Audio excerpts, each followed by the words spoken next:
Hello, everybody, and welcome to Tabletop Bob. My name is Bob. I'll be your game master for tonight's episode of Shadowdark RPG. And we have a wonderful cast. In fact, we have the Tomb of Horrors crew back. We've got CJ, Chris, Nate, and Estelle. But honestly, nobody's here to see us. Everybody's here to see our special guest of honor. We have the one and the only Kelsey Dionne from the Arcane Library. Kelsey, welcome. Thank you so much for having me. I'm so excited because I loved the Tomb of Horrors run, so now I get to hang with you all, and I am geeked. Thank you. We appreciate all the support. It was a fun adventure, and I hope that we did Shadowdark right by it. Now, I've got a couple things here to describe you. This is not my words. But I did write it down. But these are not my words. Game designer, writer, YouTuber, and steward of the tabletop RPG community, and all-around cool person. That's what I've got written down. Those are words that people have said to describe you. Is this true? That is so kind. If any of that's true, I would be honored. Good. Like I said, I didn't say any of it, but that's what I hear on the internet. So we're happy to have someone of your status kind of clean things up around here. We have somewhat of a bad reputation. We need it. Yeah. Now, obviously, status. What's that, Chris? Some real gravitas brought to the channel. Finally, someone with some real clout in the gaming community. He's easy with these words. Now we actually are they big words? Are they? This is a PG-13 channel here. Too big. Watch out! Some gravitas coming at you. Yeah. Uh-oh. Now, we actually go around the table, typically the start of an adventure, and we kind of introduce our characters and talk about, who we're playing and stuff like that. And we usually have an icebreaker question. I think it was my idea many years ago to start that, right, CJ? Yep. All came from your brain, I'm sure. Mm-hmm. So we're going to do that, all right? So today, you're going to go around the table, and I want you to tell me who you're playing today, who you are, who you're playing. I sure hope it's Valentine's Day themed. And actually, the question is, what does it feel like to run and organize a massively successful Kickstarter and create a game that is now beloved by fans all over the world? We'll start with Nate. Go ahead.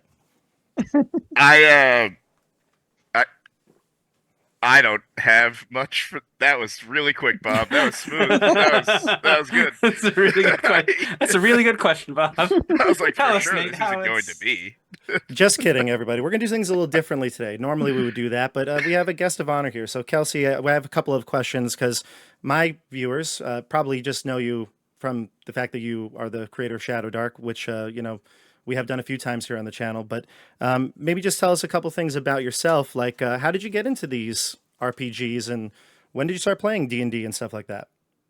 Sure. I started playing D&D when I was in middle school, so that was now 90 years ago. And no, I'm just kidding. Slightly younger than that, but it was about 25 years ago, really. So Sure.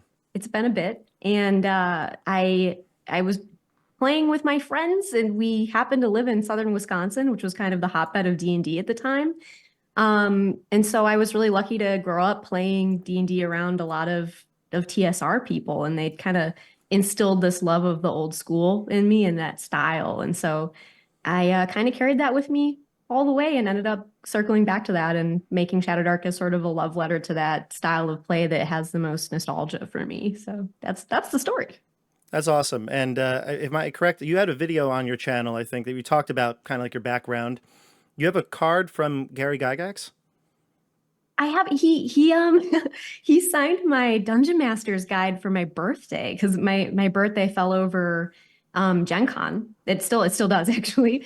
And he was at a Gen Con that I attended when it was still in Milwaukee, and one of his weekly players was my Dungeon Master. So wow.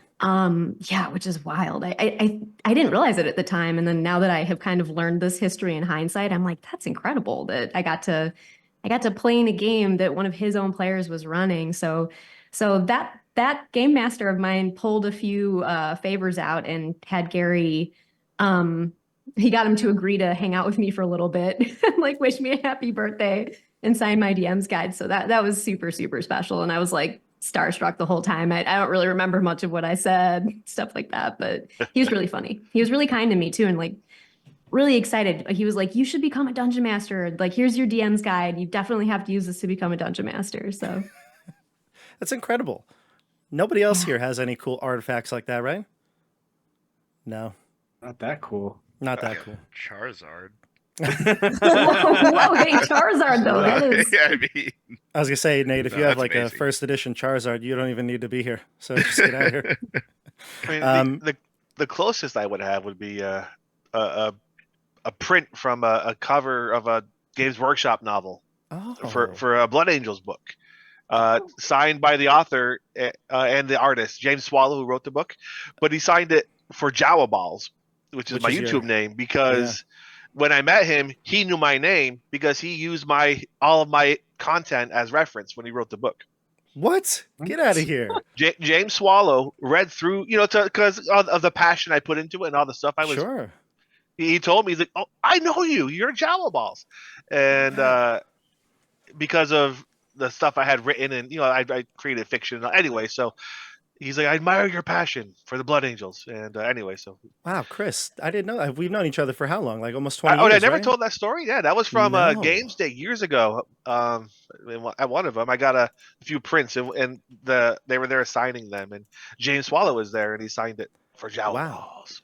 Yeah, Dang, you Chris have and an I- artifact. yeah, Yeah, that's I a have an great artifact. Wow. Chris and I love our other hobby is Warhammer 40K. So that's really cool, Chris. I didn't know that. Yeah. James Impressed. Swallow he used me as inspiration. Wow. I'm gonna- And then I guess the last question I have for you, Kelsey, is what was it like to make your own RPG, Shadowdark? It's become a hit. I think a lot of people around the community are playing it now. Yeah, it's I'm still amazed and kind of humbled at how much people have taken to it. And it was funny because when I was writing it was definitely a passion project, and I was like, no one's gonna want this. There's already so many D&D variants out there, and it was kind of a several years long project, and the whole time I was like, I'm gonna put this out there, and then that's gonna be that, and go back to writing other material. So it was kind of a life-changing thing when people liked it so much that it has become my main flagship thing, which makes me so happy because that's what I'd secretly hoped for. So it's just wild. It's wild to see what happened with it. And for those of you who don't know, the Kickstarter's done, right? Like, is it all complete? Is everything you're on your end done? It's literally as of today, we officially ended the like shipping withholding because I kept all the stock aside for shipping to Kickstarter backers, and we have hit the point where we've kind of completed that. So literally just today, we're like, all right, we're going to start selling it to the public on Monday, this coming Monday. So we're filming a little earlier than this will publish, but Yes. Yeah. So it'll be the 5th. Mhm. Gotcha. Yeah. So Yes, I got my was. or was the 5th. Yes, exactly. Thank you. You got This- the fancy one. Yeah, I had to. I go. Not to mention, I just really like the lich. Like that's a great. This is a lich, right? Yeah. Oh, yeah. I assume it looked like a lich, so I was like, I got to go with the lich. I do love beholders. Actually, that is my cover art. Actually, I might have to get the other original though, because I see everybody posting that, like, when they got their stuff, they posted it all, and some people did the double book, and I'm like, oh, I mean, I like this one, but I want both now. So we'll have to get another We'll one. get it sorted for you. We'll figure it out. All right. So, how much have you played of Shadowdark as a player? A fair amount, I guess. I've probably been a DM more than a player, but I've been lucky enough to have people run the game for me, and I'm like, yay, I finally get to play it. So Nice. Well, this is the first time I've ever run a game for someone who's made the game, so I'm excited to do this too. Ready to jump in? awesome. Here we go. Ready. All right. So let's see. This game is called Sweetheart's Sanctuary. Your characters, who we'll introduce in just a second, have been staying at the a coastal town called Paradise Landing. Now, nestled between the towering cliffs and embraced by the gentle caress of the azure waves, Paradise Landing's been a coastal haven to its citizens. Breathtaking beauty. It's got all these different coves and secluded areas. The air harbors enchantment that resonates through all of its little nooks and crannies. Whispers among the coastal folk speak about a legend, the legend of Sweetheart's Sanctuary. It's an ancient chamber that contains a shrine to a long-forgotten goddess of love. Fabled relics and treasure are said to be concealed within the sanctuary's heart. When a recent storm reduced the water levels, many treasure hunters are seeking this hidden lair, including yourselves. Legend has it, those who unlock the chamber's secrets will gain power to influence the very threads of affection. And this is where we're going to introduce our characters. So, CJ, why don't you tell us who you are and who you're playing? Greetings, hello.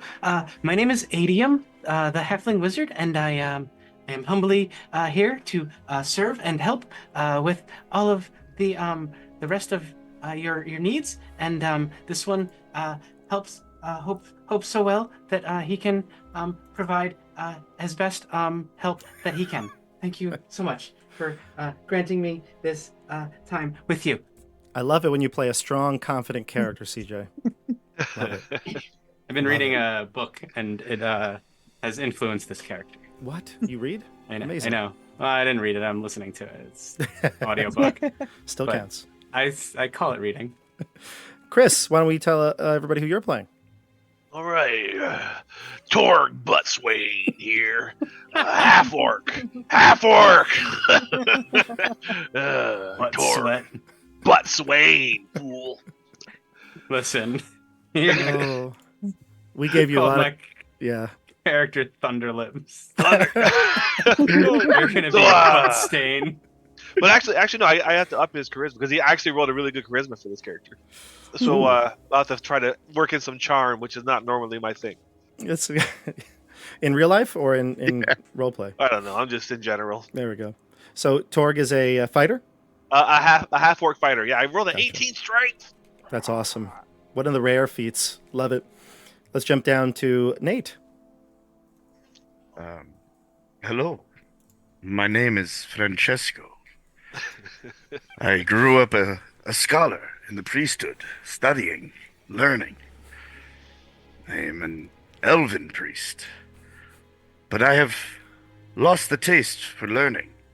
Oh. I now have left on a quest for love. Love for me, for perhaps someone else. I do not know yet. I just seek to unite two souls in passion Ooh. and love. One thing I actually forgot to say I want your character to let us know is I actually posted this to you in the Discord chat was Shoot. do you believe in true love? And so I think the answer is obvious for Francesco, is it not? Wow. He absolutely believes in true love. Okay. And There what can about be nothing purer in this world. I'm afraid to ask what about Torg? How does Torg feel? Love. Love can take many forms, friend. You can love your sword. You can love yourself. hmm What about true love? Of course. Fair enough. True. What is love? That's a good. People have been asking that for a long Baby, time. don't hurt me. And then Adium, what about you? This one would love to feel the true passion of love someday, but he is humbly waiting for that day to come. Oh, this poor guy. Him and his 4 hit points. 5. It's 5. Is his middle name Friendzone? Yeah. Awesome. Nice. Kelsey, why don't you tell us who you're playing today? My name's Gianna, and I am normally not a dweller of society, but I prefer to stay out in the wilderness and observe the animals and study their relationship building habits and how they show affection to each other. I don't fully understand it, but I believe in the way that the sparrows build their nests. There is some form of love that I will one day understand. That's great. Wow. So a ranger who learns about love through animals. Animal husbandry. Jeez. I watch them from afar and try to understand. Excellent. So you Excellent. love That's- animals. Yes, Oh. Then true love, certainly, right? she definitely believes in true love, but has not yet felt it. Good. And Estelle, I'm not even going to say your name. What is, who are you? What do you do? And do you believe in true love? My name is Karen Axmouth. People keep mispronouncing it as Karen for some reason. They even call me that before I even tell them my name. But, you know, I'm out here. I'm going to find that silly love goddess's sanctuary thing or whatever. And I'm going to have a stern talking to her about it. Like, every time I go on a date, like, they just disappear in the middle of it. They're like, oh, I have to go to the bathroom. Oh, my house is on fire. Oh, I think I left the river on. Just all these wild excuses. And I demand answers. Oh, she's had some trouble with dating apps in the past, So, I'm sure. I want to believe in true love. Uh-huh. I need to hear it from the very top. Okay. All right, well, maybe one day. It seems like all of you are lost. There's got to be A lot of lost souls here. a lot of lost souls here. Well, this is going to be perfect then. You all believe in true love, even if you haven't found it. Oh, yeah. So we start our adventure in a dark stairwell.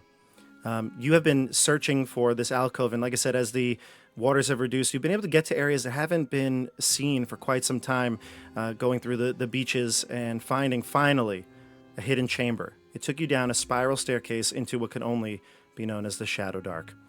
And here we are. So you find yourselves in this heart-shaped chamber. Do you see it on our Roll20 screen? Good, I'm going to switch it And over there's for us. No doors. Oh, there are doors. Just hard to see. I don't see anything at all. They're hard to see. Hard to see. Thank you. So there are two doors here. Actually, I'm going to give you a little description because there's a couple things in here, too. The first thing is that there are two marble statues in the northern corners of the room. One of them resembles that of an angelic man with wings who holds a bow and a quiver. There is a loose, bejeweled arrow that you can see sticking out of that quiver. The other is a woman of great beauty holding a candle up to about eye level. And there's a red blindfold covering the statue's eyes. And there are two exits from this room. There are actually two iron portcullises on the east and west that you can see right here. Bob, I can't see anything. Oh, really? Well, then that's good to know. I will make sure you can see it. I might have had to just switch one thing on your token view. That's probably why. I don't see it. Maybe I didn't give you one? Could that be? You don't see it, Chris? Really? Nothing. Oh, Got a big black square. I know why. I didn't assign it to you. That'd be helpful. There, now I See, can we're pros here, Kelsey. We've only been doing this Better for than I 3 can years. All right, so now, Kelsey, I don't know if you know this, but Shadowdark actually does an initiative for turns where you're not in combat. Are you familiar with this? Vaguely. Vaguely? Okay, so what we're going to do is we're going to have everybody roll initiative, and this is going to be our crawling order, and then I'll write it down, and we're going to go clockwise from the person who has the highest. Bob, do we have to light a torch also? That's a great question, CJ. Yes. In fact, I have a timer set ready to go. So we're going to go for an hour timer. And as soon as that hour is up, I'll let you know, and it'll probably make a sound on my computer. But what's the initiatives here? Right? Yeah, let's go around here. Who had the highest initiative? Look at that. Torg Busway. Oh, no. Yeah. What do we got here? I actually have a -2. Oh, because it's gonna be Chris. Okay, so Chris is gonna be our start of our crawling order, and that means it's gonna go clockwise from him. So it goes actually perfectly fits this screen. Chris, you're on the bottom left, and it's just gonna go up to Estelle, then Kelsey, Nate, and CJ at the end. All right, so we start with you, Chris, and yes, it's dark down here. So who has a torch out? I'll light one. Perfect. All right, so Kelsey, we're starting the timer on you. 1 hour. Thank you, Gianna. That too. And then This we one go to would- Chris. This one would humbly hold the torch if it's too much of a burden for you. Oh, I would boy. hate for you to have to carry it for far too long. I need to run upstairs, turn the heat down. I'll be right back. Okay, great. So then we'll just go to Estelle. Estelle, what do you do as you enter this heart-shaped chamber? All right, so I see little Cupid on one statue and the beautiful woman on the other. I'm a little intimidated by the beauty of the statue, so I go over to the Cupid instead. Okay. And you said it had like a loose arrow or something? Yeah, it's got a loose, bejeweled arrow. You can see it like popping up out of the quiver. Do you want to pick do it up. something with it. You'll pick it up casually. Perfect. Yeah. I'm like, I- what's this? Yeah, you remove this arrow from the quiver, and it's very well made. You can tell, and these got little gemstones kind of lining the arrow. It's definitely worth some gold. Probably want to pocket that. It could be good treasure. But when you do take it out of the quiver, the portcullis to the west opens, revealing a passageway further down. See, I did that. Let's get going now. Yes, you did. Come on. And Gianna, you're up. All right, I'll raise the torch. Thank you, Adium. But if you've seen the Fellowship of the Rings, hobbits never carry torches and only rangers do, so I'm just gonna keep holding it. And I think she may just go take a brief look at the other statue, the one with the blindfold. Is that blindfold actually cloth, like removable? Yeah, it's a bright, vibrant red cloth covering her eyes. I might take the point of my sword and just try to lift it, just in case she's watching us. Yeah, you lift it, and you can see there is clearly a beautiful woman's face underneath, and the cloth doesn't trigger any effect when you pry it up like that. Mine didn't work. And then if Nate, I think, is next in the order. Nate, as you see this happening, though, you start to hear sounds. There are sounds coming from this side of the portcullis. It sounds like, well, dare I say, harp music?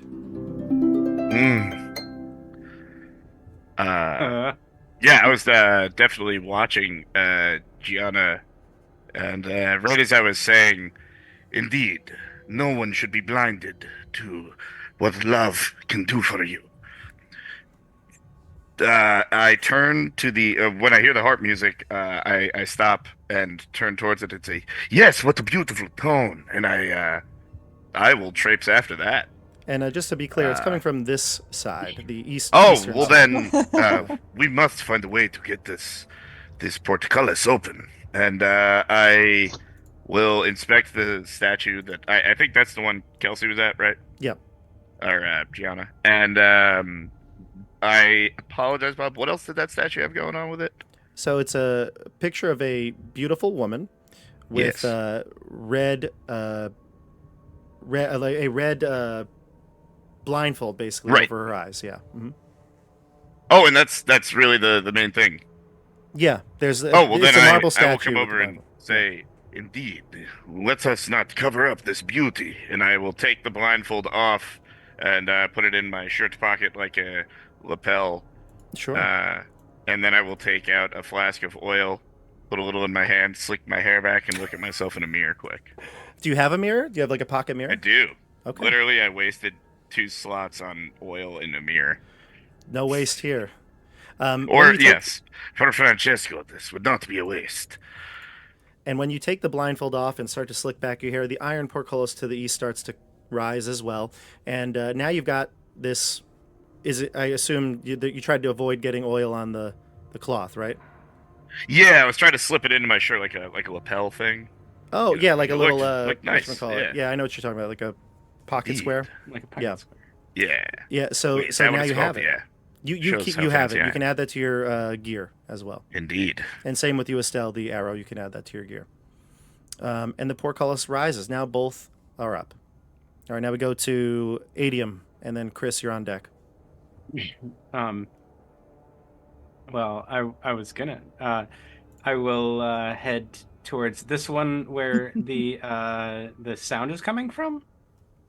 And can I say, perhaps are we interested in following towards the sound or heading where the arrow led us?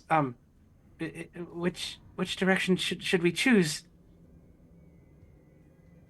The harp's tone calls us. It is beautiful. Well, then I will humbly head and look down this hallway to see what is ahead of us. The hallway you is not that long, CJ. Adium can look Okay. down and use the torchlight to see. It goes to what looks like a pretty standard wooden door. It doesn't seem to have a lock visible, and it's just about 20 feet away, so definitely within near distance. Another door is further down the hallway. Perhaps this one should go and open that door.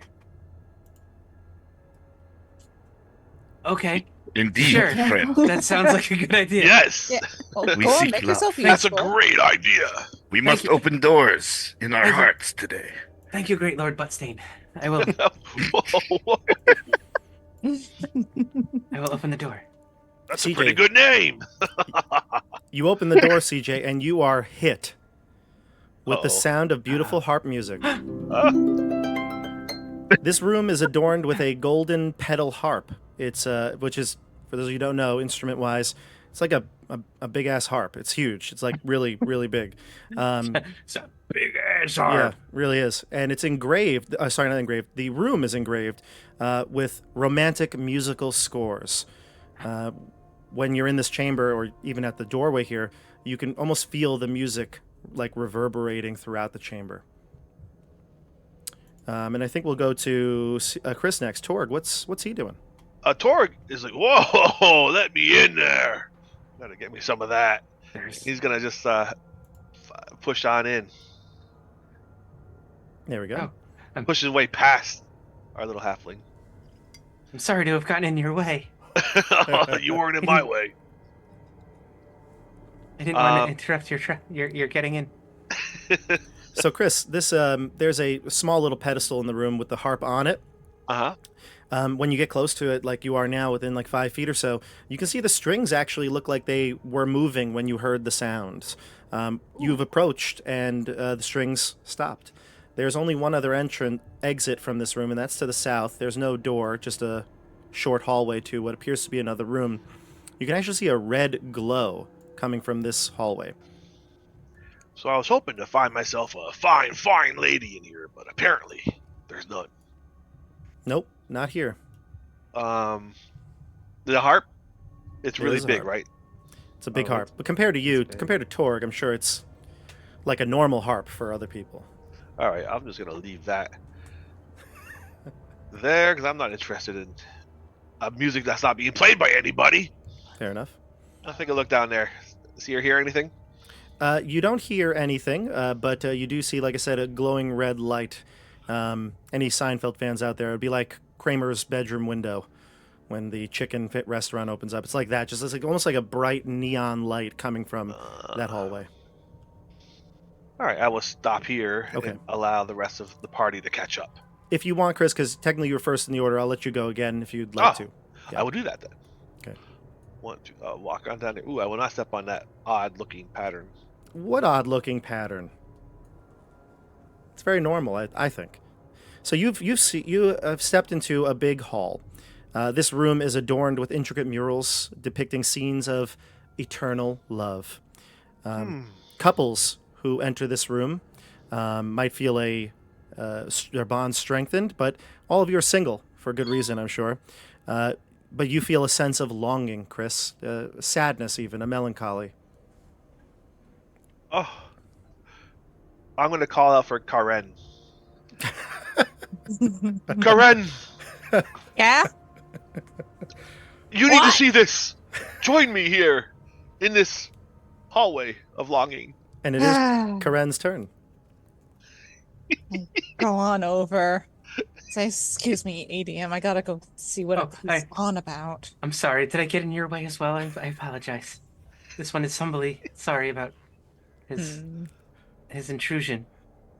Can't even Karen speak about doesn't himself. show it on her face at all, but she enjoys the fact that he's so meek and continues on. Excellent.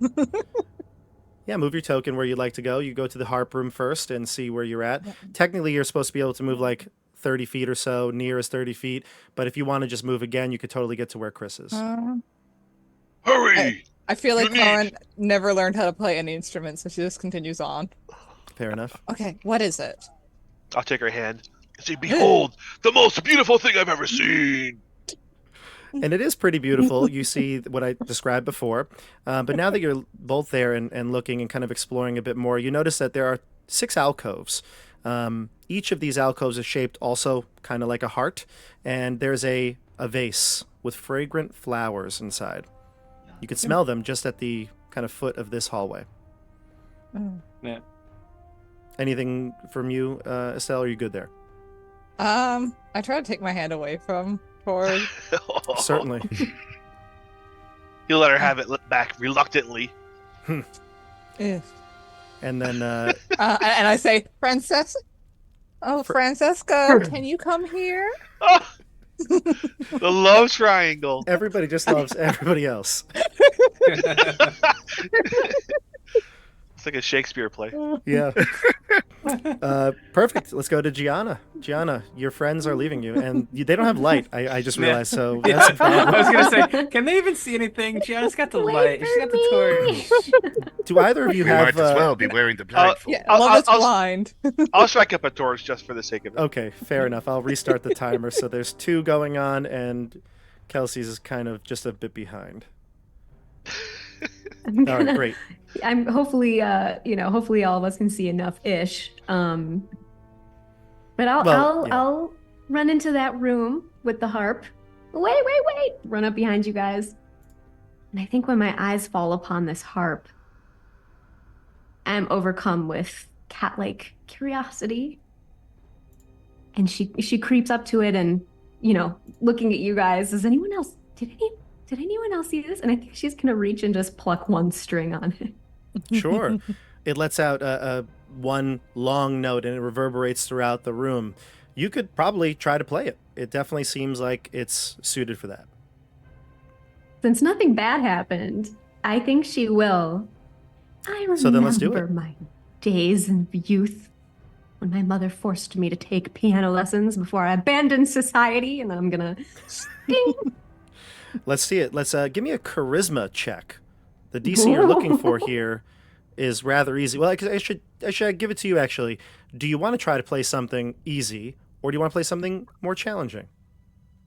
I'm gonna go for hot cross buns. DC 9 then. All right. Let's do it. Here's at a -3. I got a modified 1.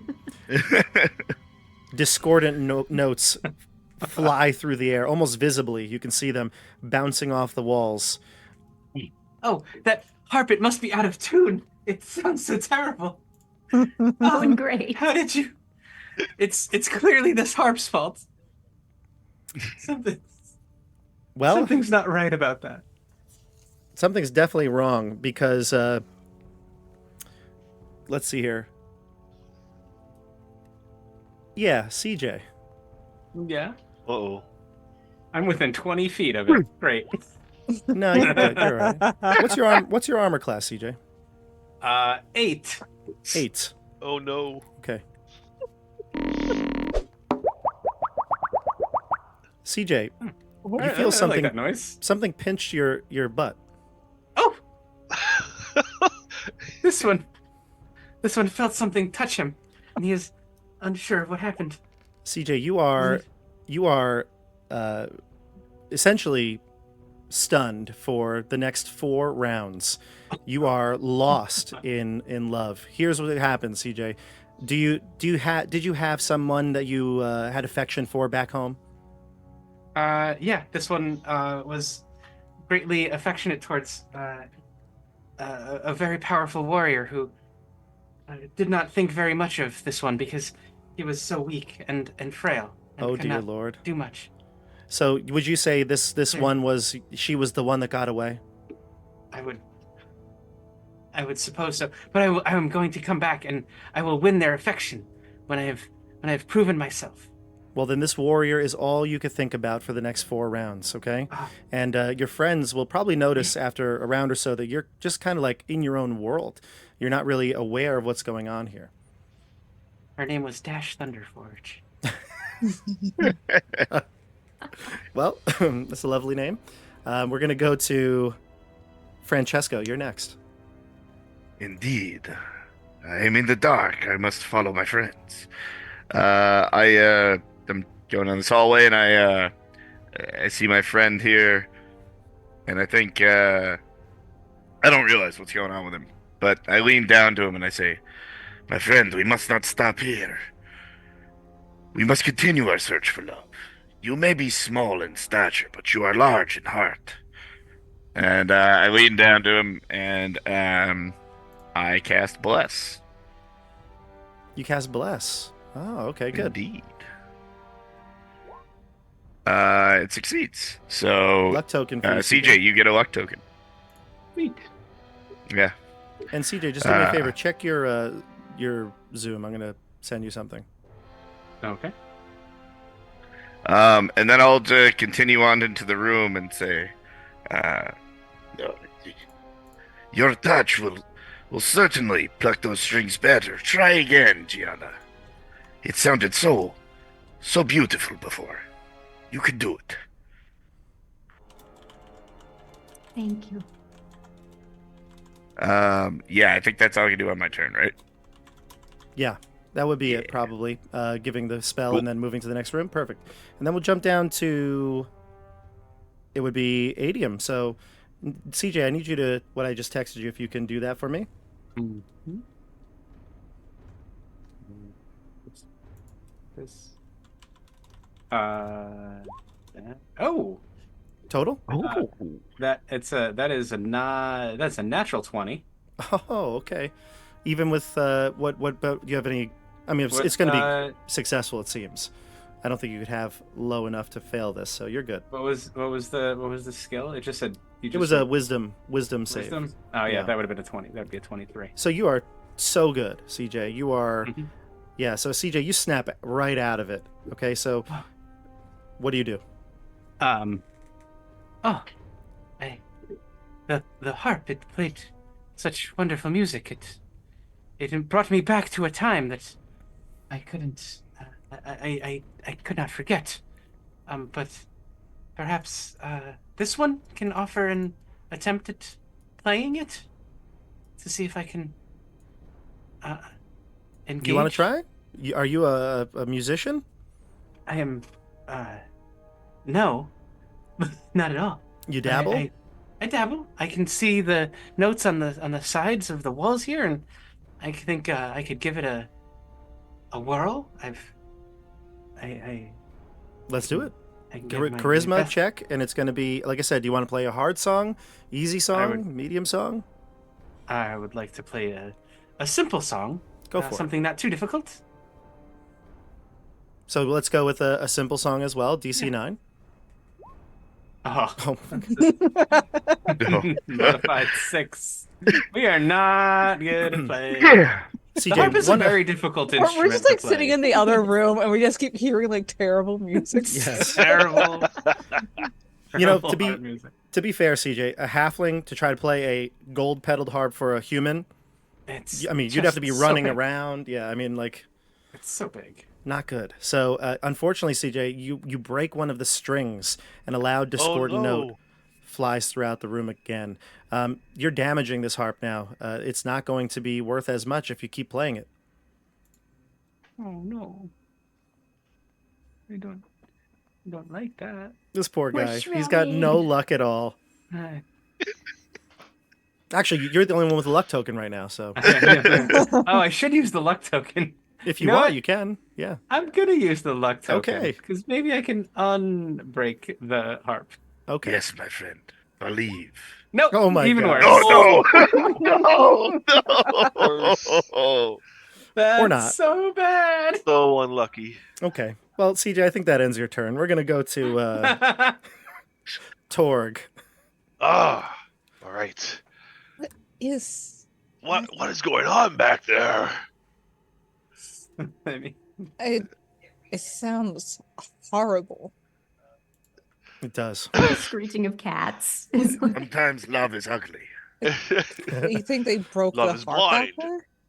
I hope it's broken now. I don't want to hear it anymore. Yes. I'm gonna head over here. Okay. There's flowers. Yeah, there's flowers. In fact, there's 6 alcoves, and each one has a vase with red roses in it, and the smell is intoxicating. It's actually smells really good. Well, I'm gonna actually pick up a rose and look back at Karen and be like, Oh, do you say Karen or Karen when you look back at her? I was like, Karen, look. My name is Karen, not Karen. Oh, whatever you say, baby. Well, it's definitely a rose, and you notice something, Chris, when Torg holds it up to present it to Karen. There's a liquid dripping down from it, and it looks pink. It doesn't look like water. Uh-oh. I'll smell it. It smells delicious. Ooh, I'll taste it. It tastes delicious. I mean, it tastes. It almost tastes like you're an adventurer, potions of healing. It almost has like a medicinal Ooh, taste, sweet but nectar. yeah, like bubblegum medicine. Karen, maybe this will heal your heart. What is it? Torg is charming but stupid, so. Yes. You look. The vase is filled with this pink liquid. Whoa. Anything I'll else step from you, aside Chris, so she or- can come check it out. Okay. Okay. We go to Karen. All right. I'll go and look at this thing too. What is it? Tastes wonderful. I sniff it. It smells pretty good. Like I said, it smells like it would be edible. Just do a side look and then I taste. Sure. Same as I said to Chris, has almost tastes like it would be like good for you, wholesome, healing. But you need more of it. Ooh. So just to clarify what just happened, you both went into this room and you both licked the same flower, right? Just make sure. Just making sure I'm clear what's going on here. You guys have a special love going on in that room. I have a bit more. Yes. This isn't half bad. Tor's like, drink some more, baby. It's good. Do you want some more? Oh yeah. We're gonna go to Francesco, who This is great. Francesco's gonna stumble upon something real weird in that room. There's something weird going on down here. Wait, did Gianna go? Did I miss Gianna? Oh yeah, it's Kelsey. Being the guest here, it's tradition that we skip you a few times. So I It has to apologize. happen. It's okay. I do it all the time. Go ahead. I will. I think I'm gonna look at Adium and say, I don't know if we should keep playing this harp. I feel like it's actually causing me pain, unexpected pain. So, is it gigantic? This thing? It's like it's probably like 5 feet in height, and to play it, typically you'd be sitting on like some sort of a stool and like leaning it up against you so you can reach all the strings. So, very hard to move around. we should take this with us when we leave, but perhaps leave it here for now. And I want to see what this weird tasting liquid is. And I'm gonna run up to the folks who are in that hallway. You see some sight before you. Are y'all just gonna lick the same flower? You were. I don't know what you're doing. Gianna, you go into the room and you see Torg and Karen, and they're licking the flower back and forth. Yes. She's gonna take note of this in her animal documentarian style. It seems that the people have begun a strange ritual I do not understand, where they are licking the same flower. Perhaps Stop it is a staring. part of their culture. Yes. Stop staring at us. Stop it. They're now requesting privacy. Should I? And I'm just gonna back around the corner. It is one of those moments where you just walk in and you're like, wrong room. See ya. As you're describing it, Karen's face is getting redder and redder. There you go. She's gonna listen very closely and try to hear what happens. So we'll pause for you for a sec. We'll go to Francesco and see what he can do. Sure. Sometimes love is ugly, but sometimes rejection must be listened to. And I walk away from the harp, sadly, and come down and walk into this.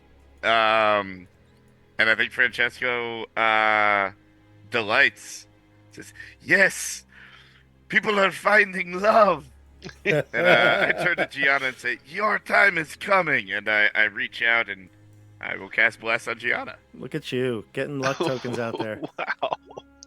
All right, Gianna, luck token. Thank you. And just remember, we're not playing pulp mode like Tomb of Horrors here. So once you get a luck token, that's it's the one you get. Okay, So careful. All right, so Francesco blesses another party member. Adium, what are you doing? I will say, well, I guess this harp is no good, so I will join up with Lord Buttstain and see what he is up to. And I will come in and I move forward and I see the two of them and their flower And I say, "Oh, I see you've already paired up with each other. That's so great for you two. Um, what else is in this room?" Adium's And I got will- flashbacks to middle school already. Yep. That's, Adium, this room, like I said, it does have a different feel. There's a soft red glow. In fact, your torches definitely still illuminate better, but even without the torches in this red room, you'd probably be okay to see. There are 6 alcoves, like I mentioned, all with roses in them. And I move up to the next one and I say, "Yes, there's more roses here." If anybody Should we- wants to lick one with me, Yeah, if anyone, I don't know, just, might want to lick a rose or whatever. It's fine. nobody says anything. Silence. No, it's cool. This one will just maybe lick a rose by himself. Everyone just Folks know ignores that him like it's he's not bad even for there. them. By myself, it's okay. Be quiet. We can't hear our own licking. Kiana's just taking notes now on a little piece of paper, like Yep. Torg, observations. Torg, you're up. So what are you doing now? Uh, Do I even ask? Torg.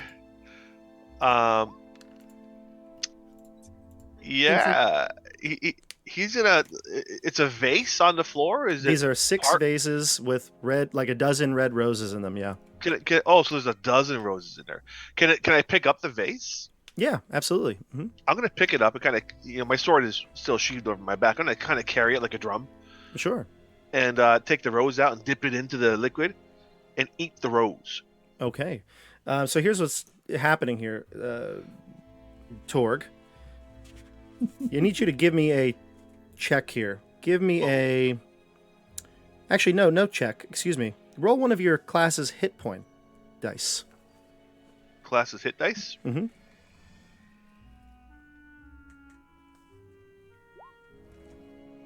Six. A 6. Nice.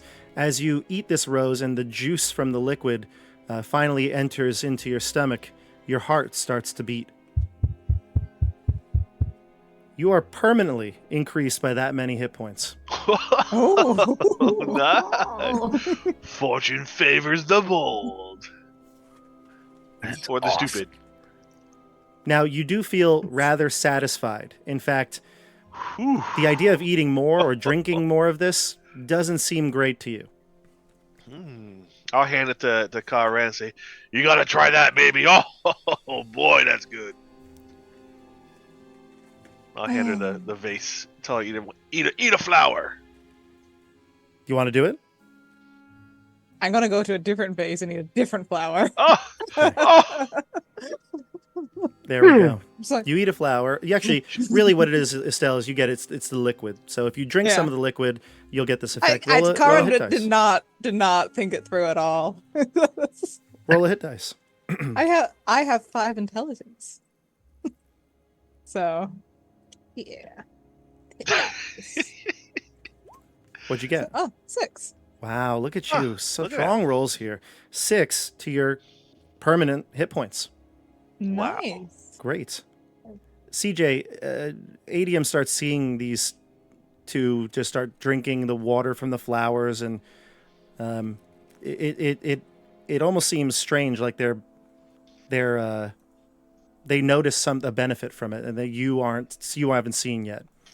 But you're there by your own flower, and you're smelling it, licking it, things like that. Whatever you're doing by yourself. I'm waiting for someone to come over and join me over here. It's fine if anyone wanted to, inspect the flowers No. with. Nobody did, but did you? No, nobody. I forget if you Nobody said wanted did you. Did you lick a rose? to? I didn't lick a rose. Okay. I didn't. Gotcha. I didn't know. No I worries. didn't want to do it. I didn't want to do it by myself. Everyone else seemed to be, doing it together, and I didn't want to. No worries. Nobody did. Gianna, you're up. No. Oh, is it me? Yep, Gianna's up now. Well, she's been observing this around the corner, so now I come around and it seems they're all engaging in this strange ritual I've never seen. I should try it too. So she's gonna run up to one of these vases and drink some of the juice. I'll Is offer you this the how one we're that Karan refused to take from me. Say, "Here, baby." And do you take it? Thanks. Just drink it. Now, you're a ranger, correct? Mm-hmm. You have a knowledge of herbal remedies, things like that. You can make your own potions. You taste this on your lips, and almost immediately you recognize this. This is a potion of vitality. Ooh. So for those of Powerful you who magic. don't know, I know obviously Kelsey knows, but for all of you who don't know at home, basically what this does is when you drink it, you increase your class's hit points. However, if you drink a second one in your lifetime, you got to pass a DC 18 Constitution check, or you die instantly. So, Oh, this is that. Nobody drank this twice, right? I was thinking about it. Yeah, so She's chugging one down and she's going to slow motion go to slap it out of your hand while she's doing that. Estelle and Torg just die. No. Drop Seems like a him really, dead. really good benefit. We should drink it as much as we could. No. and Kelsey got a 2, so 2 to your hit points. Perfect. All right. All right. And then we'll go to Francesco, and then Adium on deck. Francesco walks up and will take out the roses.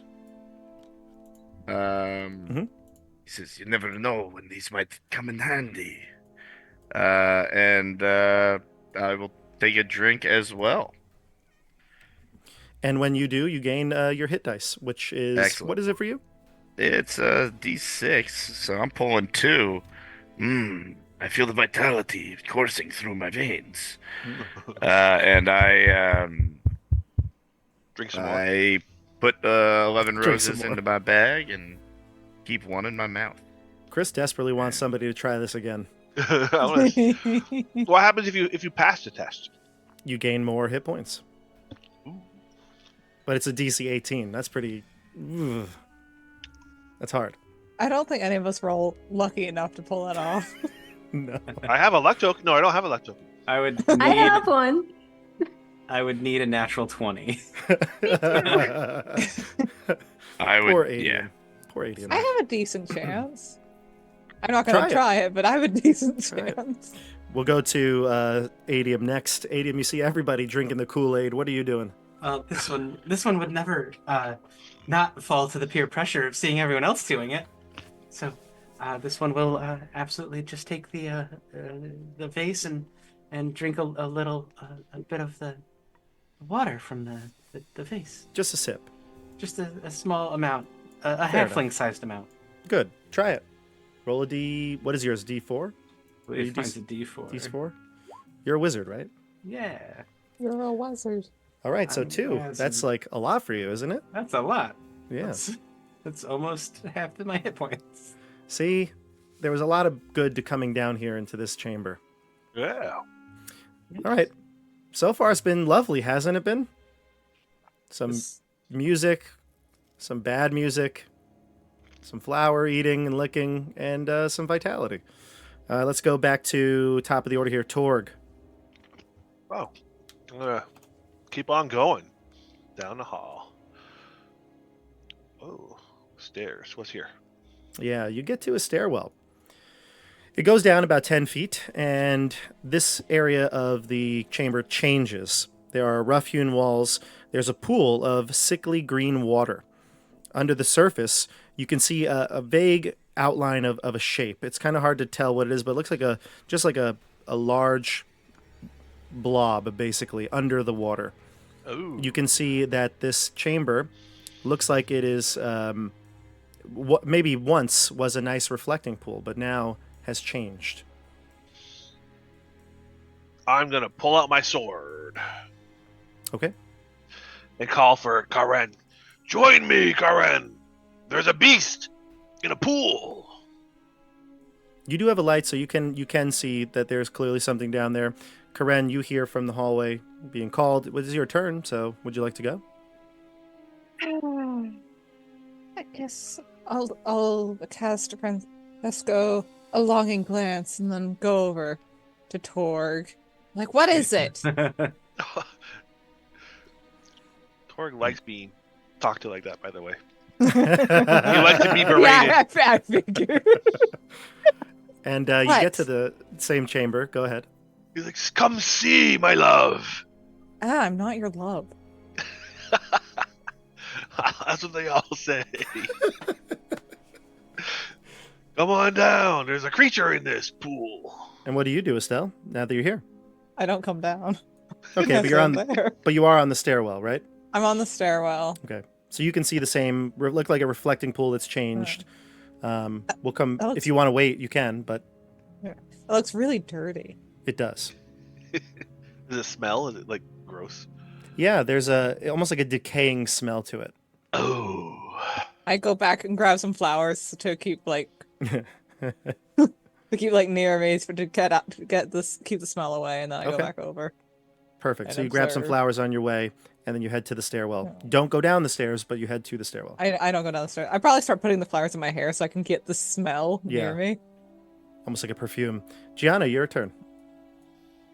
Gianna will head down the hall, hearing the calls from her companions. And while she's going, I think she's going to try to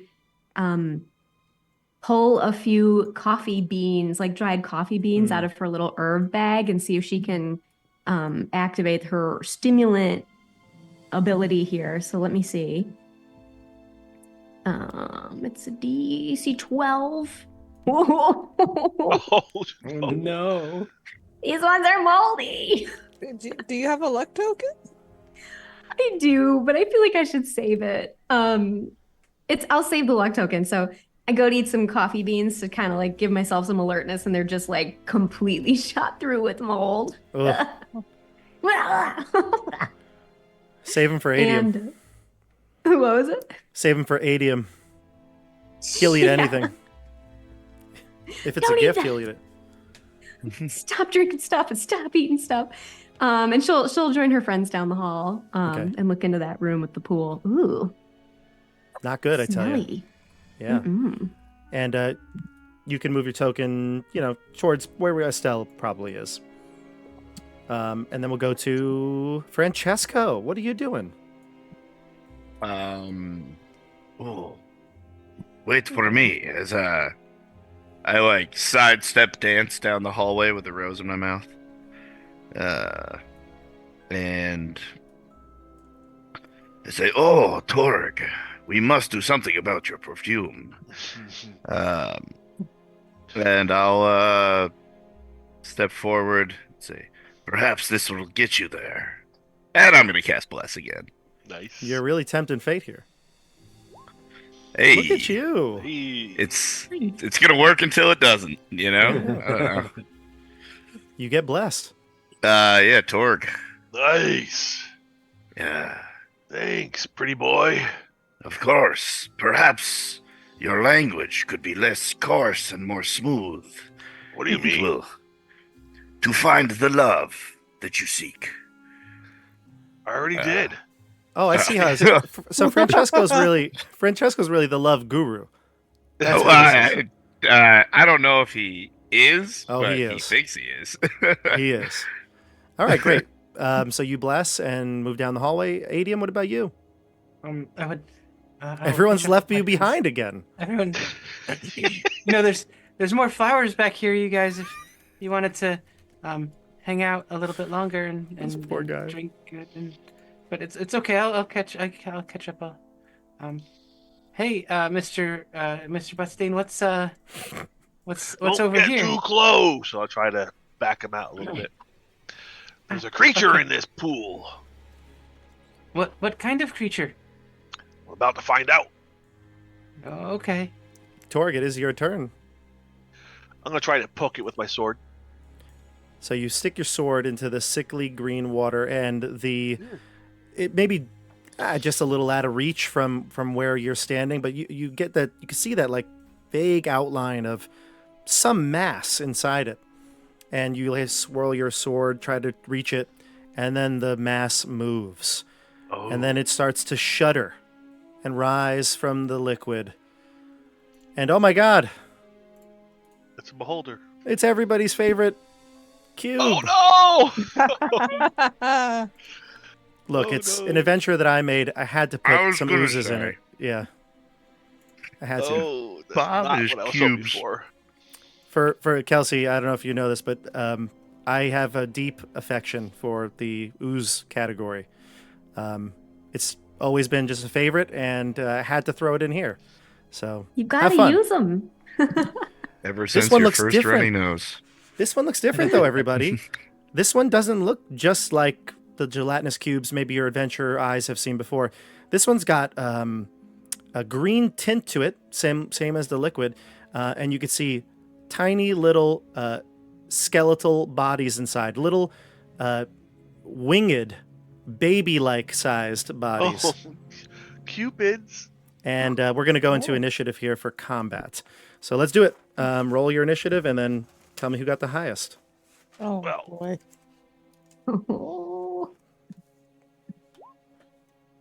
Nami. Oh, a 0. But not bad. Oh, a 4. You don't get that a 21. lot. Oh gosh. Oh, no, yours was bad, Kelsey, wasn't it? I got a Oh, no, 8. I thought CJ got a 0. No, I did get a 0. Yeah, CJ got a 0. It looks like Torg is going first, huh? All right, Torg. All right, so Torg, not really knowing how to deal with these things, is going to assume the best way to destroy it is from the inside. And he's going to step back a bit and lead with his sword and dive right into it and try to Wait. flail around with his sword. Hold on a second. You are spearheading yourself inside the cube? Yes, I'm going to take a deep breath. Oh, you are a madman. Okay. Well, let's do this. The cube will welcome you in, but do an attack roll to see if you can damage it with the sword. Oh, yes. You will welcome you. The cube will. It's surprise. It's shock. It's like, Yes. it's like I usually have to work a lot harder for this. Yeah. I will embrace you. 16. Okay, you hit. Roll your damage.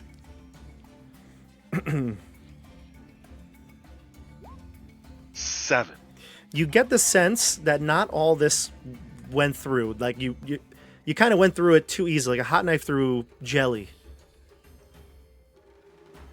But you do some damage to it, and then you hurl yourself into the cube. I don't think I've ever seen this strategy, Chris. So let's. It worked let's in the see if D&D movie. Yes. Did it really? I don't remember it. They threw themselves you're into right. the gelatinous cube. You are right. Yes.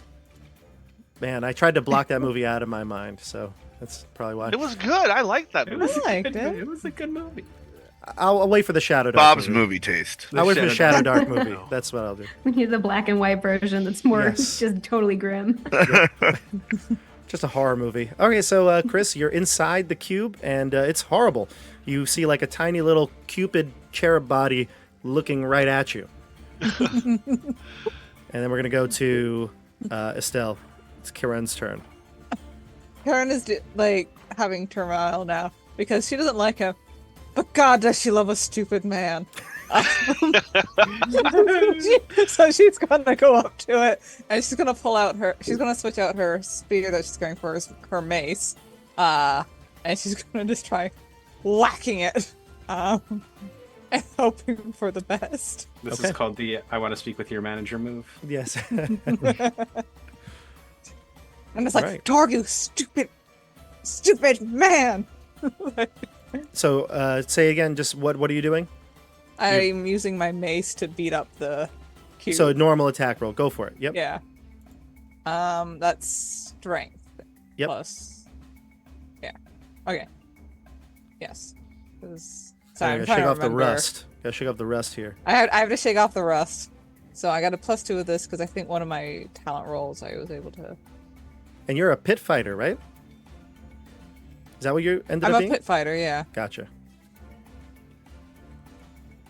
Yeah. Did it come through? I didn't see the dice. Sorry, I'm doing That's the all right. math in my head and struggling. Is that the total? Can't be. I didn't have. Oh, for some reason, wait, hold on. It's +2 instead. Right, because you have you had talents. You said correct. Yes, talents. So was it a +2 from the talents or just a +1? I have a plus. Wait, do I do? Okay, sorry. +1 from strength, Yep. One of my talents gave me a +1 to melee weapon damage, which is never Oh, happening. damage, not the attack. Okay. Yeah. So it is Oh, just and plus and one. the other, yeah, it's just it's just straight +1. Okay. Unfortunately, you're not going to hit the cube. You can use she's my not luck made to token. hit. Use my luck token. You have a club. No. She might be right. We need you to club it. Oh, I'll try. Do it.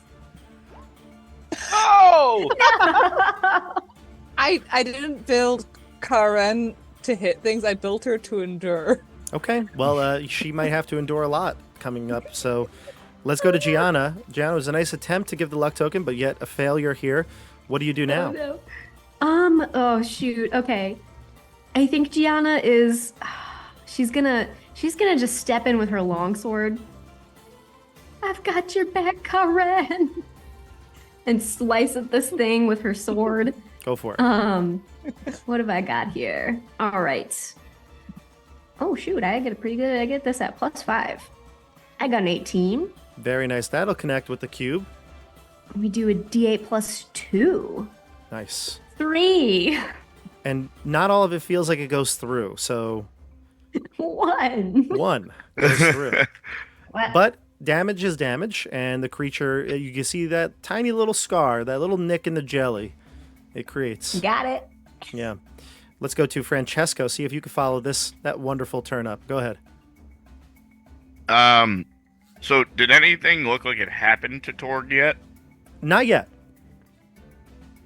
Not What's yet. gonna happen? But you can already sense something real bad's gonna happen. Creature was way too excited for what he did. Pull me out. Yeah. I'm going to run up and say, "We must not end our quest this early, my friend." And I'll attempt to pull him out. Okay. Fair enough. Fair enough. So you're going to reach in, though, to grab him, right? I'm going to reach in to grab him. Actually, you know what? Give me a D6 on a 4 or higher. We'll say he's got his legs still sticking out. Maybe you can grab him. I did dive in. Oh, no. no. Oh. No. So he's in there, so you're going to have to reach in. I'm going to go ahead, do your thing. Do your thing. Do a strength It's check to okay, see my if you can. friend. I grab his foot and start to yank Torg out as best I can. I mean, I'm not strong, but I don't know if I can do this. See if you get it. Roll a dice, see what you get. Oh, alrighty. I get a 10, Ooh. Bob. You have a -1? I have a -1 in 4 of my stats. Oh, So Well, I'm no, assuming strength, right? This is not a wisdom pull. it's not a wisdom pull. No. But I am going to say, though, that I'm going to give you some splash damage here. You're going to take 2 necrotic damage from reaching your hands and arms into the thing to grab his feet. And it's necrotic. Not that it matters. Probably you don't have resistance to any of the other ones. But you take that damage and pull your hands out. You could sense the decay starting to happen on your hands. Excellent. So I was unsuccessful. You were unsuccessful with a 9, correct? Indeed. And then I will, if I can, still move back. Yeah, you had only used 10 feet of I movement. moved two blocks. Yeah. So 1, 2. Yeah, you could totally go all the way to there with your near. Perfect. Cool. All right, now we go to Adium. Let's show them what the nerds can do. Yes. Oh, gosh, they've all charged in so valiantly at this. I hope I can try and do something. Magic missile. Oh. And Oh. that did not work. Did that work? Do you have a luck token? You rolled 2d20. Wait, no, you added letters at the end of it. I don't think did it work? Oh, you added letters. Yeah, what is that? something weird keep the happening. highest. Keep the highest. And was the highest a 2? Really? Yeah, because you have advantage, right? Correct. One of your talents was. Yeah. Well, magic missile automatically has advantage. Oh, that's automatic. Yeah, Okay. Yeah. Yeah. It's built into magic missile. Mm. But did I really just roll a 2? I don't see any of the mechanics here, so if you want to try it again, just roll 2d20. Let me just try. Because normally when you see when you roll Okay. there, it shows the Yeah. dice and it could tell you exactly what the breakdown was. So I think you Yes. messed up. Yeah. I must have messed up. All right. Yeah. So 17. You did mess up. You know what you didn't do? You didn't roll What is- slash. The slash roll. Oh, Yeah. that's weird. But either way, the 17 will be your roll, and that's going to be a hit.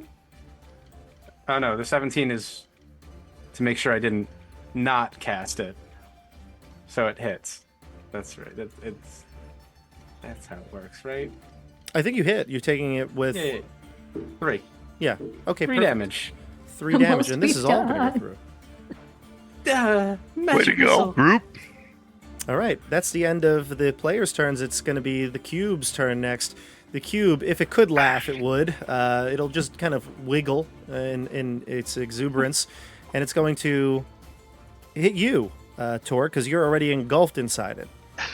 So it auto hits you. Give me a... No, I don't give you anything. I'm going to roll some damage for you. You take 5 damage necrotic from the creature as it just starts to slowly digest you. Good thing you got that extra health. And then, for more That fun, Kill me. I would have been dead. Well, you wouldn't have been in this situation to begin with. and then one of the baby cherubs starts to move. The little cherub skeletons, and it's going to appear right on the square next to Gianna. What? Yeah. Baby babies. Little cherub skeleton. It's maybe shorter than Adium in height, but it's got little bony wings, and it looks like it's carrying a little bow and arrow, and it's going to try to attack you. Angel baby. Yeah. Let's see. But that's not going to hit you, a hero of your stature. Does a 8 hit you? No, my immense armor class of 12 saved me. There you go. But there is a cherub skeleton right next to you, and it's frightening. So we go to top of the order. Torg, Karen. That's the order. So Torg is going to try to use his his great sword to slash it backwards to try to divide the cube in half. So I'm going to say, though, that because you're in the cube, that you're at least going to have disadvantage on this because you don't have the torque or like strength that you would normally have being affixed into this cube. Alternatively, though, you also could try to escape. But I know you like to do damage from where you're I would at. like to try to escape, honestly. I don't think this is Okay. a good idea. You immediately regret this decision. Yes, that was my attempt to escape. So how do I escape? So it would be a strength check, and it would be DC 12. It's like Will Ferrell and Anchorman when you jump into the bear pit. I'm out. Oh my! It's a bad idea. You have a +8 to your strength checks? Yes. What? How? No, I don't. Oh, okay, wait, what just happened then? What did you roll? No, I have a +4, so I did Oh. knock it out. Okay, I'm gonna I use don't my know. luck token though. okay, there you go. I was like, wait a second. +8 seems No. real high. I was looking at my to hit. I have a +8 to hit. Okay. Oh, wow. 1d20 +4. I guess that's what happened. There we go. All right, you can position yourself outside of the cube here, and you Do crawl not out. jump into that thing. No. That was a bad idea. Yes. Well, Nice. you know what? You live and you learn. So, Karen, you're up. I just I snap at Torque. Don't tell me what to do, and I'm just going to try to hit the cube again. Oh, I thought she was gonna jump in. What a Karen move. You know, now I really want to. Yes. And the contrarian. I really want to now. You have to.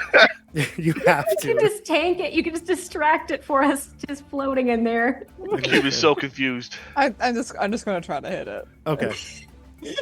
As much as I want to do something stupid. Okay, it's a 19. A 19. That'll hit for sure. All right, and that is a 1d6 plus 1 damage. Okay. And this is a bludgeoning attack, which is big. Yeah. That's 4 bludgeoning. Little bits of jello fly all off of one of the corners, splashing into the once beautiful pool. You did 4 damage, and it all went through, Estelle. All right, I feel very smug about my ability to damage Jello. There you go. And I sneer at Torg. I'm like, that's how you do this. Well done. Let's go to Gianna. Incredible. Gianna, let's Alright. see what she could do. That's my turn. Right. Gianna, right? I'm gonna not doing so great against this Jello cube. I think I'm gonna let my friends hammer it, and I will just take a swipe at this creepy flying bone baby. Mm-hmm. Yeah. This is it. +5, so 15. A 15 connects. All right, and then it is 4 damage. Clonk. 4. My God. Try to swat out of here, and then I'm gonna probably scoot back a little bit and try to kind of draw it this way. Sure. All right, so you move up the steps a bit, 5 feet or so, or maybe like 10 feet or so, and then it would be the bottom of the order. No, excuse me, Francesco, you're not the bottom of the order. Of course, it's Adium who's last. Of course. It's me. Of course. Francesco. All right, I step out into just past Gianna and say, "Do not retreat yet, my friend." And I hold up my mirror and cast Turn Undead. Ooh, interesting. Now, remind me what that does. Of course, Yeah, I know. sure. but So tell I the believe it viewers and makes Kelsey what it undead- does. Yeah, sorry about that. You force undead creatures to flee. So undead creatures within near of you must make a charisma check against my spellcasting. If a creature fails by 10 plus points and is equal to or less than your level, it is destroyed. Otherwise, on a fail, it flees from you for 5 rounds. Okay, well, it is equal to or less than your level, so it is going to be destroyed. And I think I fail. I rolled it's a wisdom, you said? Yeah. Yeah. Shoot. I Is it- definitely failed. I rolled a 7. Yeah. So, Is it 10 plus your modifier? Is that what it is? your DC? Yeah. I think so. Oh yeah, it's 10 plus the tier. So for you, it's just an 11 to cast it. Oh, right, to cast. So that's what Bob would have to beat. Yeah. Oh, you didn't Oh. cast your spell yet, or cast this. Is this an ability or a spell? Right. So I cast it. It's Okay. a level 1 spell. Gotcha. So you cast Turn Undead. You succeed Right. with a 12. Then I failed with a 7, and it's going to destroy this creature. Nice. And we go to if you can move or anything else if you Wait, want to. I don't actually know. It just has to flee from me for more than 5 rounds. But didn't you say if it Oh, was yeah. equal to or less than your level, it would die? If it fails by 10 plus points. Oh, by 10. Oh. Yeah. So you would have had to roll it too. So I it just feel flees bad. for It's 5 still bad. rounds. It's going to run away on its turn for sure. It doesn't like all the Little seagull thing. And then I'll just step back here. Okay, nice. So this thing clearly looks like it's going to turn and run, and then we go to who's next here in the order? Did I forget anybody? Adium. Oh, Adium. It's just Adium. This one would like a turn. I guess we'll let him go, be- right? Go ahead. That would be so nice if you would just allow me the opportunity to cast another magic missile towards the gelatinous cube. What's actually funny is Adium's probably good in this combat because spells and stuff like that. Yet I don't think anybody's gonna thank him at the end of this. Probably not. See if I can actually. Okay, that actually cool. worked this time. 19 to hit, or 19 to cast the spell Sweet, for 4 damage. not bad. You're starting to wear away at this Jello cube. This cube looks a little worse for wear. Not as much squarish as it used to be. We are going to go to the creature, though. All right, Karen, you wanted it. It's coming at you now. Let's get a attack roll. See if it hits you. I don't think it's going to hit you. What is your Nope. AC? My AC is 15. Oh, God, it went for the wrong person. I got enough money to buy armor and not a lot else, along with a shield. The cherub is going to fly away, and it's just going to go deeper into the water and will probably disappear at this point. So I'm just going to bring it over to the side. And the cube is going to start to move. It's going to dislodge itself from the liquid and get real close to everybody here. Ooh. And then I got to see if another skeleton pops out of it. So let's see if we do. It does. Another skeleton appears, animates, and comes out of the cube. Right there. All right. And let's see. This is Adium, right? You look like a good size for the skeleton. It'll try to attack you. Adium, does a 16 hit you? I'm pretty sure it does. Adium seems. Adium, you take 3 damage. Oh, look, he's so scared he ran away. Oh no. Adium's going to take 3 damage from this little creature's little stabby arrow. And this epic combat between the 2 little ones ensue. Adium. Oh, he's there. Let's wait, see how long it takes him. Oh, there he is. Hi, how are you? You take 3 damage from the baby skeleton that attacked you. What? Yeah. Ouch. Yeah, the That little cherub hurts flies a on lot. its bony wings and stabbed you with an arrow. Bob, you might want to refresh your roll 20 because it keeps updating down. On Oh, yes. Yeah, I actually just put the Okay. other thing ahead of it. There we go. Yeah. Thank you, Estelle. All right, so we go to top of the order. Torg, Karen. Borg is going to step here. Don't hit my friend. Swing. At the skeleton? Yep. Go for it. I thought that skeleton was running away. There's a different one. It's another one. 2-1 pup. Yeah. Another one? Yeah. Another little 18? cherub. A 19 hits. 18 plus 3 for 14 points of damage. 14. Describe how you destroy this little cherub skeleton. So actually, I grab it by my hands and I pull it in tight, like a baby, and then I just rip his face off. and You throw rip it his into the face off. water. And Yeah. and when you do Have a so, face. well, you rip off his half face, whatever it is, you rip it off. His head, his And skull. you notice something about this cherub. A necklace with a heart-shaped skeleton key falls onto the floor at your feet. Huh. I thought he threw that too. I'll pick When it he when he ripped the head off, the chain just fell to Fell the down. floor, and then he discards the rest of it. up. Yeah, I'll pick it up.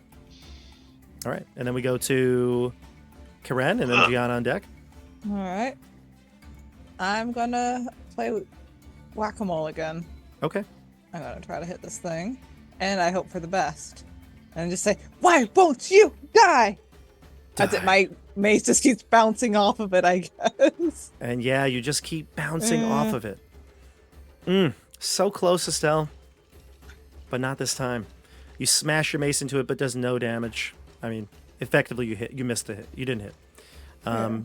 Anything else from you? You want to stay where you're at? I'll move here just to make sure the rest of them aren't as Okay. a good-looking target. Okay. And then we go to Gianna. Gianna is just gonna pull her sword up and get away, stinky cube, and slash at it. Come on. She's got those totally cutting insults. Just I totally I miss. know. Scathing. Just whiff, spin in a circle, and almost fall down. Yeah, no insults harming it here. 2 is not going to cut it. And are you staying where you're at, or are you going to move? I'll stay there. Okay. Anything to protect Francesco, it seems. He's the one in the back. All right. Yes, that's true. He's so charming. Francesco, tell us how to do this. I'd appreciate it. Be our guru. I leaned forward to Karen. Say, I know beneath your icy exterior, there is a warm and loving person. And I touch her shoulder and bless the heck out of her. So with a crit, what would be doubled here? What's the numerical? Super bless. Two luck tokens. Can you? If only we knew someone who could tell us the answer to this. What? I'm guessing. Can you get 2 luck tokens on a bless like this? I mean, I've never seen the situation come up. I think you should decide, Bob. You've never been this blessed before? Just hashtag super blessed right now. Nate, I'm going to allow it, of course. This seems like the perfect time let's for go. it. Love is in the Yeah. air. I mean, why wouldn't we? But I will say that you can't gain another one, right, obviously, until you spend both of the 2 you have. Estelle, of course. Karen, two lucks. Right. Nice. So your All right, new maximum isn't 2, but Yeah. you have 2. And right now. I step back. Okay, great. And then we'll go to This is now canon in the rules. This is not canon. Just letting everybody No, know. this is now canon. Oh, it's now canon. Oh, we're making Shadowdark history here, is what you're telling me. I am honored. Well, I don't know how we're going to follow up Shadowdark history with Adium, but go ahead, CJ. I will. Take a step back, I guess, and fire another magic missile. Yes. Good. It seems to be working. Seems to be working. Another that passes, and Yep. 1 damage. Okay. Take that! Ah! One the is one. skeleton attacked me, and I was a little. I'm still stunned by the damage it hurt. It hurt. It did to me. It It's- hurt a lot. You know, I was Like, thinking. a real lot. You know, I was just thinking, Kelsey, if this is canon, if people are like, that's silly, right? No, you know how many times I've had rules solved by Jeremy Crawford's tweets? Like, honestly, there's no reason why this can't officially be canon. Yeah, you just say it is, and it is. You say when it you're is, it is. the game designer. That's it. It's a wonderful thing. All right, bottom of the order, it's going to be the cube, and the cube is going to switch gears. It did not have a good time with Karen, who does. Now we're going to go to Gianna. Good. Oh, 19, Gianna. Oh, That's Oh gonna hit yeah, you got me. No. You take 4 necrotic damage, and you are engulfed in the Oh cube. no! No. Lucky for you, though, I rolled, and there were no more skeletons. There were only 2 cherubs, so they're all, one's running away into the depths of that pool, and the other is destroyed. So Right. that'll be the end of the cube's turn. Gianna, what do you do as you get pulled into this thing? It wants to give me a hug. Cubes just want love too, everybody. Come on, don't they? I just like kind of like loudly whisper, I don't think she's a real nature documentary person. No, not this time. Let's go to Torg. You're up. What do you do? All right, so Torg's gonna step up here. He's gonna scoop up his torch that he obviously must have dropped when he drew his weapon, and he's gonna hit it with the torch like a club, Okay, go for it. hoping that the fire will maybe do some additional damage. I have no idea. Anyway, Maybe. so We'll see. he's gonna roll. He only gets a +6 to hit because he doesn't get his greatsword bonus. 20 plus 6. 13. So here's what we're gonna do. I'll count it. You definitely hit. We'll count it as a D4 in terms of damage, especially with someone as strong as yourself. Though I don't think I'd give you like any of your fighter stuff because it's really not meant as a weapon, and I think your training would go towards real weapons that you prepared to fight with. Okay. But the torch is also going to burn out when this happens. Oh, cool. So the light goes out right now. It Because is Gianna had the other torch. yes. I did. So it is Had. pitch And black. And I will. Awesome. We'll have to reset a timer when somebody gets a chance to light a torch. But for right now, Torg, you hit it. Do your damage. Roll a d4. Oh, Aha. yeah, Torg. Ooh. You made it worth it. Yes. So you've done 4 damage to it, and at this point, it's complete darkness. You get the sense, though, this thing is definitely dark adapted, so it knows what it's doing. All right, we go to Karen. I have both hands full, and this thing's right in front of me, and it just grabbed my companion. You just hear digesting sounds and gurgling.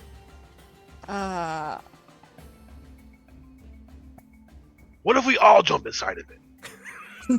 Overwhelm it. Great strategy. Oh, Listen, great strategy. Then we just all flex. you go first. Like putting too much air in a balloon. Yes. Or like eating too much. Yeah. We get Oh. sluggish. You'll get sluggish and go to sleep. He's trying. Do you have a torch? Do you want to light one, or do you want to try to attack in blind? I guess the smart thing is to use the torch. But I'm When not has smart, Karen though. done the smart thing? No, I have a 5 in Is Karen intelligence. smart? I have a -3 modifier for intelligence. I'm gonna try to just grab. You know, I'm just gonna hit it. I'm just gonna hit it with the mace. I don't Okay. know what's going on. I'm Just gonna close mace your eyes it. and swing. You can't do worse than you've done. I'm pulling the Karen thing where I'm just macing my problem. All right, so it's pitch black, so Am I wrong? Is there only disadvantage when it's darkness? Or is there something else I'm missing? I would usually just say disadvantage, and Okay. That's what I say as well. Nice. Go for it. Oh. What does that mean for me? I don't know, but it becomes a 1, right? So that's we're not playing with crit fumbles here, but I do feel like maybe perhaps your sword gets like lodged into the creature. My mace, yeah. Or your mace, yeah. It's like just there, and because it's dark, you kind of just don't know where it went. You're like, wait, where is it? oh no. Goodness. It's there, Estelle, just it's not in your hand anymore. It stole my mace! Yeah, basically. Give it back, you thief! Let's see what Gianna can do. You're inside. What do you do? You got a mace. Oh, yeah. We get hit in the foot with a mace suddenly. I'm like, what's documenting my experience of this. It's giving me a hug, but it also really hurts. Is this supposed to be what's happening? Try to get myself out, Okay. I guess. That's a DC So- 12 strength check. All right. I get +3 on this. Let's see what we get. Oh, I did it. Nice. Yeah. A 16, that's going to succeed. What do you do? Flop out on the floor, and it gave me a hug. I don't think I was supposed to let it keep doing that, so. It was a bad touch, for certainly. Gianna gets herself out, climbs up to the stairs, and we go to Francesco, who's, again, it's still dark here. It is completely pitch black. You just hear sounds. There's definitely like things going into and out of the ooze. You hear the suctioning sounds. What do you do? Yeah. Francesco will pull out a torch. Well, actually, Bob, I don't have How anything does to no light one it. want to light a torch? What do you mean you Huh? don't have anything to light it with? You didn't take like a You flint and didn't take steel a- or something, or Flint and steel. an oil? Nope. I got oil. You gotta do the stick then. You don't have it? I have a torch, but nothing to light it with. Oh my goodness! What about do you have light, the cantrip or the spell? I do not. Okay, well it's dark, everybody. It's, Okay. I Let's see. my I gosh. will step forward and grab. I will grab my little friend in front of me and say, "It is going to be all right, little friend."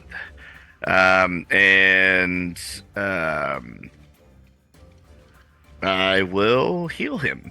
Oh my Whoa. gosh! Another nat 20. Whoa! Hey, that's Nice. way more health I assume than you're I at need. full, right, CJ? I mean, I think it becomes 66. So you are healed, my little friend. I had a total of 7 hit points.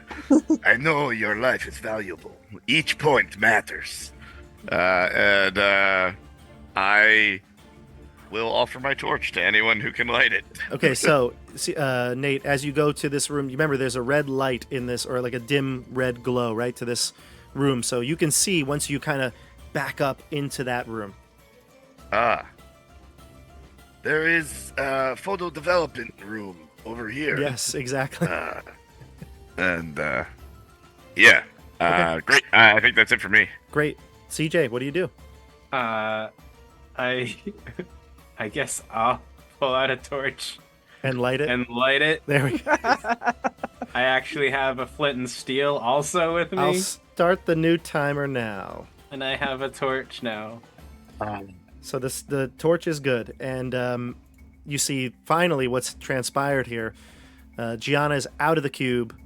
There's a mace sticking out of it, and your friends are just all flailing about trying to figure out what to do. What do you do? Is lighting a torch not the only thing Oh I yeah, can do? yeah. Unfortunately, do you want to stay where you're at? I will take a step back and go up one Okay, stair here fair enough. and say, maybe we should just, leave the gelatinous cube on its own. Maybe it'll just go back into the ooze where it came from. And as you say that- we got what we needed from that cherub. As you say that, it grabs Gianna once again Cool. for a total of 5 necrotic damage and pulls you in, engulfs you. Maybe This is getting scary. And then we go to top of the order, Torg. Can I grab the mace? Sure, it's sticking I'm gonna- right out of the I'm gonna cube. try and We're grab just that like- mace and hit it with it. Yeah, Ellie's here, get pulled in, like, ooh, weapon. Yeah. What weapon did you bring in here? A great sword. it's not as effective. Yeah, I guess I can hit it with a great sword. Even half a 14. you've noticed though the stabbing type weapons, like a blade weapon, hasn't been as effective, but the Right. mace does. Yeah. Hmm. So can I just pull it off and hit it with the mace? Yeah, certainly. Yeah. Hmm. That's what I will do. Go for it.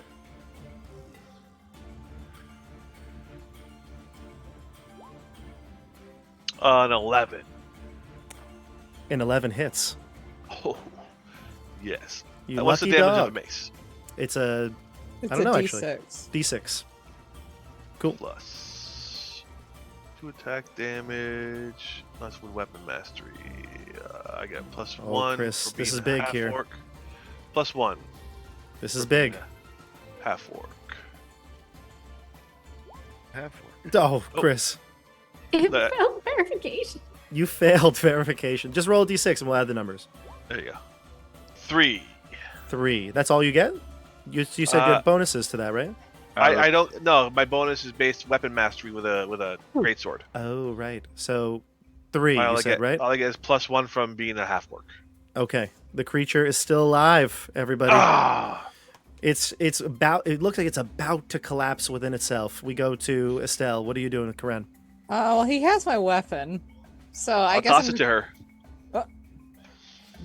You snatch it from his arms. What do you do? I'm gonna try to hit it Go for it. and hope for the best. I'm getting real Thor and Captain America vibes here. No, you take the Yeah. hammer. No, you take the hammer. 15? 15 hits. Yes. Okay, Estelle, how do yes. you kill this Damage. cube? What do you do to it? I just start hitting it with the mace and just keep going and going as it just sort of shrinks further down and down and down until I'm just hitting the floor and I go, ah! Oh, I scared my camera. Wow, look at that. It's almost like the time Joey fell off. Remember his chair broke? Almost like that. Yeah. Okay, so Estelle, you pummel this thing into oblivion. It is dead. It becomes basically liquid on the floor. Gianna, you are freed from the terror of this cube. And at this point, the liquid all starts to like kind of dissipate and dissolve. And the reflecting pool becomes just what it was, a crystal clear pool. Over the next round or so, it starts to purify. And we'll go out of combat here, back into... Actually, as funny as our initiative order was our crawling order, so we're going to go back into it. We'll start with Gianna. Gianna, what do you do when you wake up? Or Just like get up? laying on my back in a pool of just muck and such a strange and hostile creature, not worth hugging. No. I'm a little bit injured, so I could try to heal myself. It's kind of hard for me, but I could try. Do not Sure. worry yourself. My hands are ready. Hmm. No, I'm gonna try it for them. I'm gonna try for myself. I got it. I'm sorry, it is a Dutch spell. A party full of creepers. By the way, I imagine Francesco's got like massage oils or something. He's just ready to go. He's like, I'm ready. I feel like The he's rose. very naive to like maybe how things sound because he grew up in a cloister in school and stuff. So There you go. He's very You know, puss in boots. he meant almost. it benevolently. Yes, of Uh, course. So, what did you heal yourself with? Were you healing with your salves? I'm trying to use the curative, which is DC 15. I'm going for the gold here. Okay. Why not try it? I get a +2, so I was gonna say, and I believe if I you don't fail do- these, kind of like spells, right, where you lose them for. yeah, they're gone for Okay. now. Like all of my little like herbs have just been completely leached through with this greasy cube Yeah. jello. So I'm just like, my king spoil. If only they had some more herbs down here, a kitchen, so to speak. We'll see. All right, that's the end of your turn, I assume. Or are you moving or inspecting anything else? I'll get up. Okay, fair enough. Francesco, what are you doing? I mean, I sprint down, hands ready, and go, I am here to help. We must all continue our quest for love. And I look around at the faces of Torg, Karen, and Gianna with my hands like... I start going. I start going. Oh, my shoulder hurts so much. Excellent. I lean right into Karen, give her a slight rub massage while... Were you actually hurt, Karen? Or no? No. Hey, she's the only one that wanted it. I get another nat 20. Oh my Cure wounds. Conrad, I give you a really restorative massage. Oh, thank you. I put my hand over your hand. Like, thank you so much, Princess.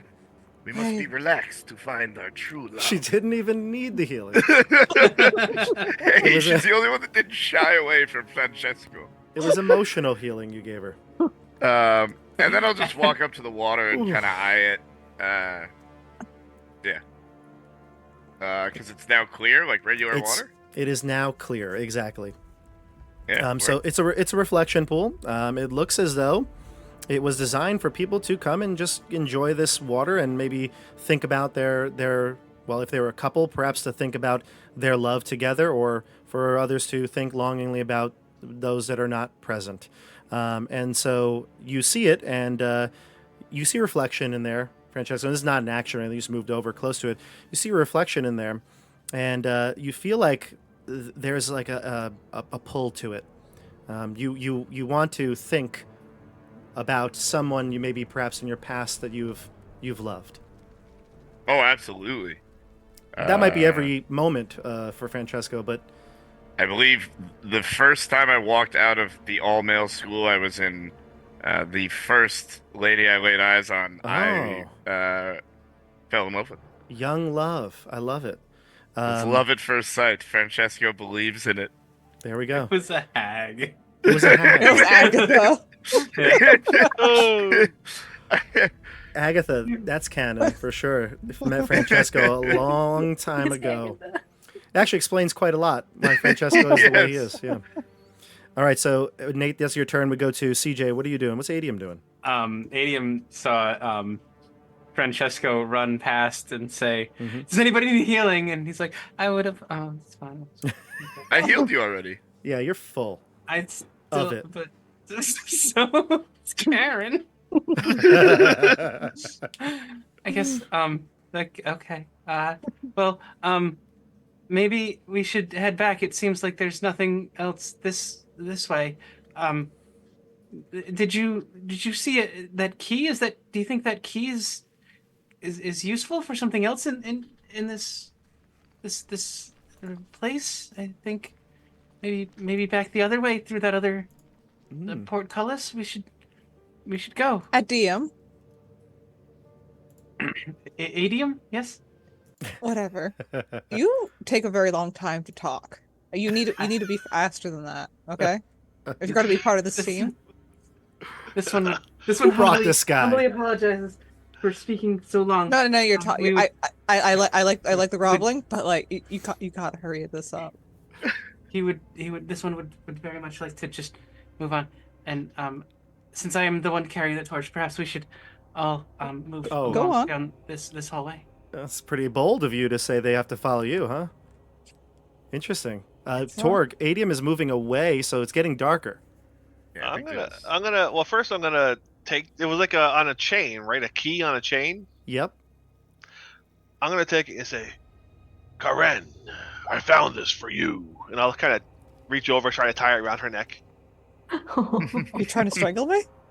So I'm like, "I've got this for you." I lean in and say she likes back rubs. But see, that's just Francesco being a good wingman there. That's so creepy. Just trying to hook him up. I'm like, I'll take this. What is this? It is a skeleton key with a heart at the end of it. There, it's a heart charm for you. Thank you. No, just walk up the stairs. Okay, Karen, it's your Oh. turn. He's playing hard to get now. He's walking away from me. Oh. Exactly. Hot and cold. That's how it's done. I look over at the pool real quick for just to see Sure. if there's anything extra in it before following them out. Yeah, you see your reflection in it as well, and similar to what I described to Nate, you feel a longing for someone in your past. If since you do have your action here, if you'd like, you feel like you could use the augury spell for free. No need to cast it, but it has to be about a past romance. Isn't this the Wheeler Woe one? Right, exactly. boy. So you get to know something about someone in X. I want to know where my ex-husband is, because he just disappeared one night, Interesting. and I don't know where he went. I do need a name, though. And if I'm not mistaken, did we play this wrong in Tomb of Horrors a few times? It needs to be a yes or no, or is that a different one? Oh, I have to look it up too. I think there's a spell that has like you can just ask a question. Yeah, we Income went through new? all of those, I think. Yes. So, Many times. augury. Augury. Augury Ask the GM says- one question. Yeah, this is the wheel or woe. Wheel or woe. It's a specific course of action. We love this spell. So, Yeah.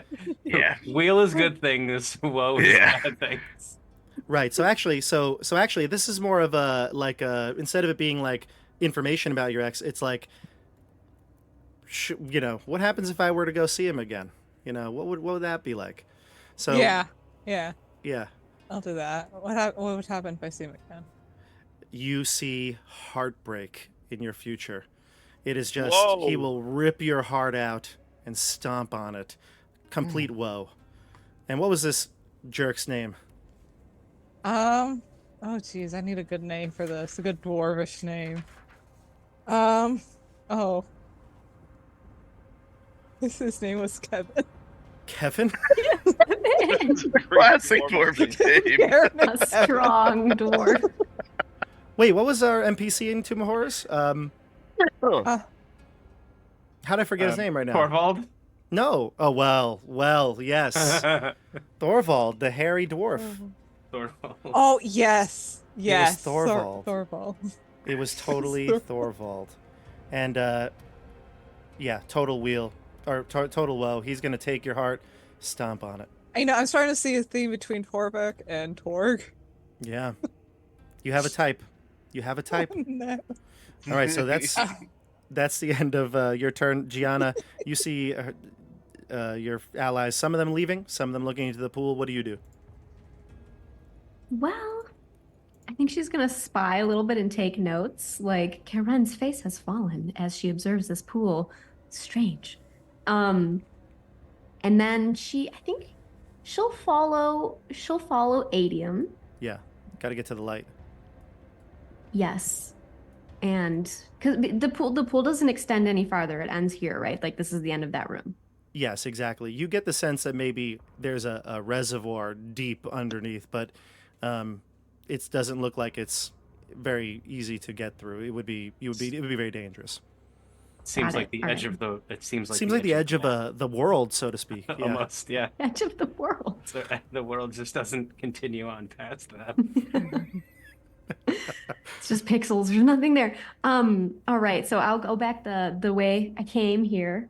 Yep. I should probably also light another torch because I think it would be useful for us to have a few. So I'll Fair enough. light my last torch. And I'll start a new And, timer. Awesome. And I'll go as far as I can. So I think that might be not super far because I lit a torch. You can go just about to where Adium is, I'd say. Got it. All right, so then we go to Francesco and then Adium. Look at us, Gianna. We're torch buddies. This one, Torch fellows. torch twins. Yay. Cheers. Cheers to torch twins. Org's So- like, that worked. So pathetic. All right, Adium. Sorry, now Francesco. What do you do? Yeah, I come walking up the hallway and say, "Friends, I still see some of you bleeding. I am here for your assistance." My skin is bubbling up off me. I'm scraping it off with my sword. Ugh. My skin. I tentatively move closer to his shoulders with my hands. And does he back away? Oh no, I'll let you touch me. All right. Whoosh, an 11 on that 7. Oh, thank God. So I am good. You are going to get. You're gonna get health. And I'm just gonna move a little bit further. Sure. You're only gonna get 6 health back. All I need is 5. Okay, perfect. Excellent. And I will continue on, and come up to Adium and Gianna. So real quick, if you want to, we can pass some time here. Do you want to go back? I heard somebody say back to the other side of the chamber. So if you want, Yeah. you can take a couple rounds and move to the other side. Yeah. Yeah. Okay. I think I am just going to there's- roll for the there's- random encounters, though. Okay. If there's no encounters, I would cast a spell each round. You can. There was not. Okay. Okay, cool. Okay, so I'll move your tokens so you don't have to worry about going Oh, anywhere. okay. And we'll move you to the entryway. You pass the harp and back to the heart-shaped antechamber. How many And rounds, what's- Bob? 2? We'll say probably like 2 rounds. Yeah. What do you want to cast? I will go to my dear friend Adium. Say, don't lose faith, my friend. Right, you don't have a luck token, right? I do not have one anymore. And you have a luck token. You do now. And I will go tentatively up to Gianna. My Would friend, you like one? you are still hurt. She'll Would you just- like me to attempt to heal you? She'll put her arm out and grab my arm. We must continue our quest. Yeah. And you will get, well, I'll roll it in a sec.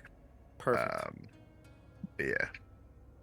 You're rolling hot here tonight, Nate. It's shocking. It's to see. great. Yeah. Being a spellcaster, rolling hot. Yeah, 12 back. Ooh, Wow. I'm all better. There we go. Man, Francesco. All right. Francesco will be damned if he doesn't find love tonight.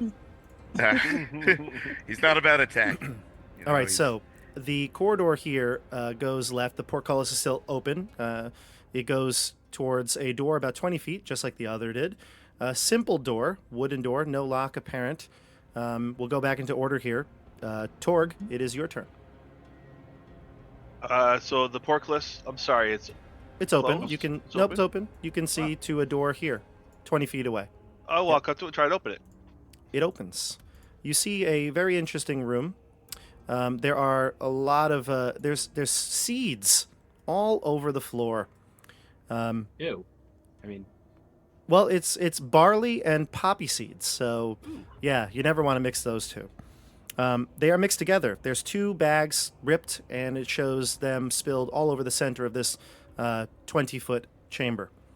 There is also 2 troughs and a stone table on the western wall, all like lining the wall. There are 2 doors in this room, the one you came from, and then one to the north. And I'll let you go into the room if you'd like, Yeah. Chris. And I guess technically that would be the end of your turn, but if you want to call to your group or say anything, you may. Say it's safe. Come on in.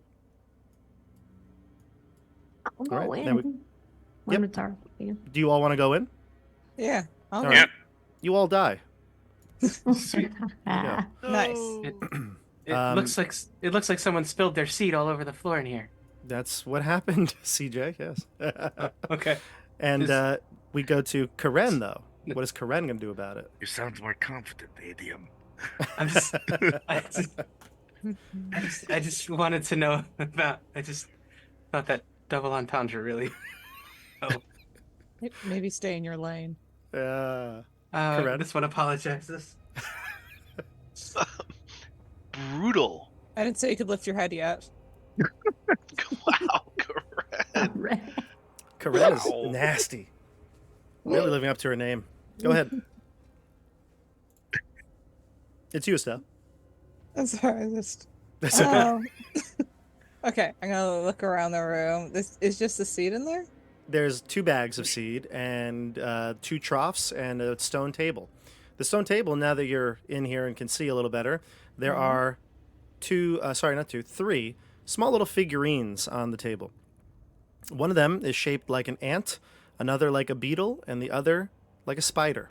They're small little figurines, maybe 3 or 4 inches in height. Figurines of wondrous power. Pick it up and throw it. Throw it. I'm gonna take the ant and I'm gonna put it in the middle of the seeds and see if anything happens. You toss the ant to the floor, and as you do, the ants transform from one giant ant, or one ant in your hand, to dozens and dozens of them. They start to swarm all over the seeds and pick them up, each ant carrying a grain and bringing it to one of the troughs. You have barley being put into the one on the right and poppy seeds being put to the one in the left. And it looks as though they'll be done with this in a few rounds. They're doing it very efficiently. All right. You know what? I've always known I was made for management. We'll go to Gianna next. All right. So, that is absolutely fascinating. I'm gonna, I guess I want to check out the other figurines. So you said that there was also a spider, and what was the other one? A beetle. Wonder what would happen. Checking my wisdom score here. It's 5. I'm gonna take I'm gonna take the beetle. Oh no. Sure. What an interesting experiment. Boop, and just drop it on the ground. And it also transforms into dozens of tiny little beetles, but these beetles don't want to help with the grain. They want to attack you. A scarab swarm is upon you. Roll initiative. Oh. Everybody roll initiative. We're going to see if you can best these no. beetles. Experimentation is healthy. That was good. I got a 12. All right. Let's see, who got the highest here? Oh no! I got a -1. I think I got the highest. The beetles are going to go first. Oh, I mean, hey now. I you didn't go get? yet, Bob. Oh, you didn't roll yet? Go ahead. Sorry, I'm resetting my roll. I got a 3. Okay, so it is going to be me, and then we're just, again, going around the table here, so it'll be Kelsey's next, and then I think it's, who's after that, Nate? Yeah. No, And then CJ? I have a 10. Or no, and But it just goes clockwise. turn order. Yeah, that's right. So let's do it. Let's fight some beetles. We'll start with John, and then we'll go to Paul and George and Ringo. Here we go. All right. So the beetles transform into a swarm right before your eyes, Gianna, and they are going to attack you first. What is your armor class again? 12? 12. 12. Okay. Let's see what we get. Ooh, a 10 is not going to cut it, but you get the sense that they're after you. They're flying in the air, and they are swarming around your head. We go to you next, so what do you do? I'm gonna whack back with the longsword. Nice. Go for it. All right, +5. Ooh, 21. The 21 does hit. And that's 6 damage. Nice. Crunch some you beetles. connect, you kill some beetles, and I made one mistake. They actually have 2 attacks. So I'm going to roll again, but still not going to hit you. Lucky there. So you connect with some beetles, and what do you say to the group? This was a mistake. I'm just going to move you closer to the beetles because you would have grabbed them. Okay. Now we go to Nate. What are you doing? What's Francesco doing? No, Gianna. I will help you. And I want to attempt to protect Gianna from evil. Sure. Yeah. So I cast Protection from Evil on Gianna. So chaotic beings do half damage or disadvantage? Shoot. I just had it up. Have disadvantage on attack rolls. Gotcha. We'll make note of that. Bummer. They might not be chaotic. Let's go to, Just hungry. listen, it's the beetles, okay? We do not know what other evil lurks here. Let's see if Adian can do anything else. I will cast Magic Missile at them. Man, you're so good at this. I'm so good at this. 8. That's gonna fail. I don't think Okay. you losing your spell now, right? Is that's what happens? Yeah. Can when I you fail. pass Then you one of can my I luck use tokens? my luck token? No, I'll pass you one of my 2 luck tokens I have, Okay. an extra one. Yes. So does that fair enough. mean I just roll 1d20? Yeah, because it's re-rolling a dice. Yeah. Okay. Although, come on, triple advantage. What do you need here? Hey, there There we you go. go. Yeah. Roll your damage. 2 damage. A Hit one of little them into the beetles. I'm co- like magic missile. Yeah. You need to roll higher than an 8 to cast the magic missile. He needs to roll an I need 11. I need an 11. 11. Yeah. We go to top of the order would be Torg. Top of our crawling order. Torg. What do you got? What is that? He's gonna come around this way, kick over the bench on his way through, Mm-hmm. and then swing at the horde at the bugs. Go for it. Let's see what Tor can do to the beetles. Ooh, 17. that'll hit. Go for it. Uh-oh. 11. Chris. Ooh. You just catch like every single bug in the area. It's like making like a Z, like Zorro, and just every single beetle is taken out. It's just a helicopter blade. Nice. Yes, just a That's how helicopter it's blade. done. And that ends the combat. Unless somebody wants to pick up the other figurine. No one touched this. So Perhaps that's the it's only spiders a to clean up the ants. It's only a spider. What's the worst it could do? I don't like bugs and I do not like spiders. oh, little phobia, arachnophobia. Oh. It's always She's healthy. just a clean freak. Gotcha. We'll say that the ants keep doing their business. They keep marching on. And at this point, it looks like they've sorted most of the grain at this point, and will start to file back up to the stone table, and then they will coalesce into the little wooden statue again. Why do you think they are collecting the grain into the 2 different troughs? Because they're ants. That doesn't explain it.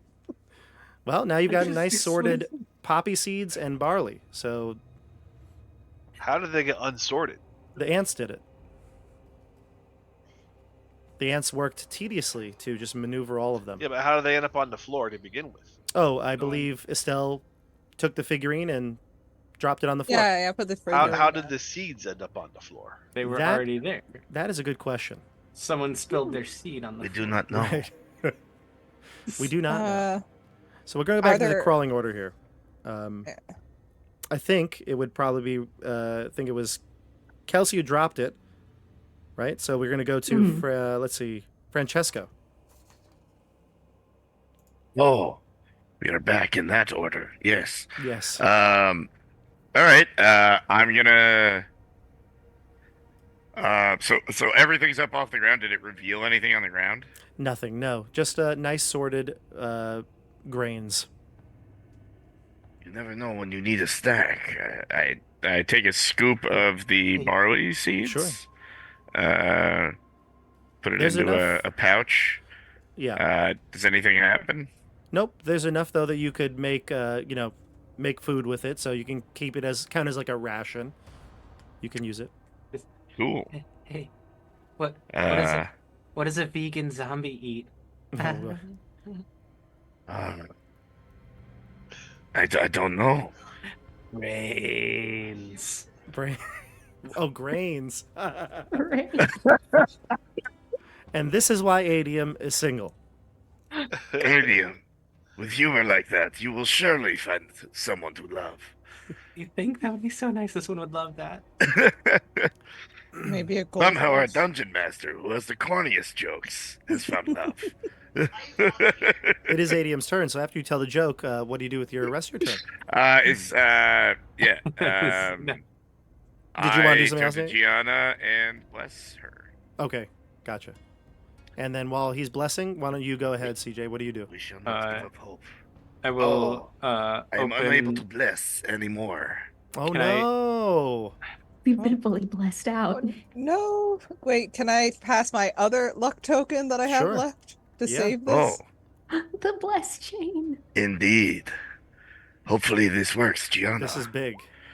Oh no, That's it is not working.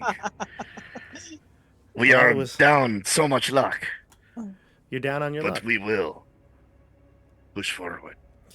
And push forward will. I think, Adium, you said you're opening the door? I'm gonna open the door. It's not locked, or It's not locked, doesn't so- require a key with a No, not heart at all. shaped. Just like all the other doors so far, it's been pretty much the same. Like a simple wooden door. You open up this one and it leads to a stairwell down. There is another door at the bottom, though. Again, similar. No key necessary. No lock present. If you would like, you can move down to the door and open it as well. There's another door down here. I'll go down and open this one as well. When you do, you see inside this room, and it's much different than the rest of the chambers before it. You actually see a large room with a dirt and grass floor. There are small bushes and brambles all about. On the opposite end of this room, you can see a pen that is open and a sheep sitting right in the middle, resting in the middle of this room. There is full illumination, as if there were sunlight here. You also see that there's something peculiar about this sheep. Its fleece is made of gold. Golden fleece. That's fantastic. I bet it's worth a lot. It could be. Okay. Tor. There's a golden sheep down here, you guys. Oh, all right. Tor's gonna pick up the spider and put it in his pocket. Giant pick up the spider. Yes, the spider Springs out of your figurine, pocket. right? You pick up the spider figurine? Yeah. Gotcha. Is it a giant spider in your pocket, or you just happen to see? I'll save this for you later, Karen. And then tucking the spider away, you follow CJ? Yeah, I'll head on Okay. down. Gotcha. We go into this room, and like I said, you see the sheep right in the center of the room. And I'll just bring this up here so people can see it. Yes. Yeah, there's a sheep in here. That's what I said. Don't be sheepish. Move yourself. There's You a like that sheep one, I'll Nate? walk up to it. All right. So you Oh, walk sorry, up. I was reading. I said, don't be sheepish. Move up. Oh, well played, Bubble. Well, Nate, not Nate, Chris, that's your name. Chris, you enter into the room and you finally get close enough to see there's two troughs here. One looks like it was filled with some sort of food. It is basically empty. And then there's a water hole, but the water looks old and stale. The golden fleeced sheep just kind of looks at you, stares at you as you come close to it. Doesn't really move or anything. It just watches you. What do you do? I'm gonna ask it. Is your name Tom Brady? Get He's it? like, Get it? Ah, The I'm a greatest of all sheep, time. not a goat. A sheep's not a goat. Oh, well, what does Torg know? Fair enough. We go to Karen. I go inside and I am going to observe the room. Yep. At And this there's point- one other thing. There's just one door here to the east that I forgot to mention. It's Oh. kind of hard to see with the light source, actually, so I'm going to move it a little bit. There we go. Okay. I'll look at the sheep and I just continue on. And Sure. I try the door. Yeah. Nice. So The door opens. There's Well, a I don't need to small bother hallway. with the sheep. That's true. You don't. Oh, it does look like a goat, though. It does. Printable Heroes only had a goat. But still, I imagine it's very close.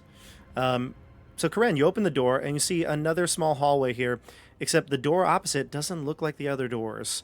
It's metal, and etched onto it is some sort of like design. Hard to tell from here, and it's dark in that hallway, so you certainly need a light source.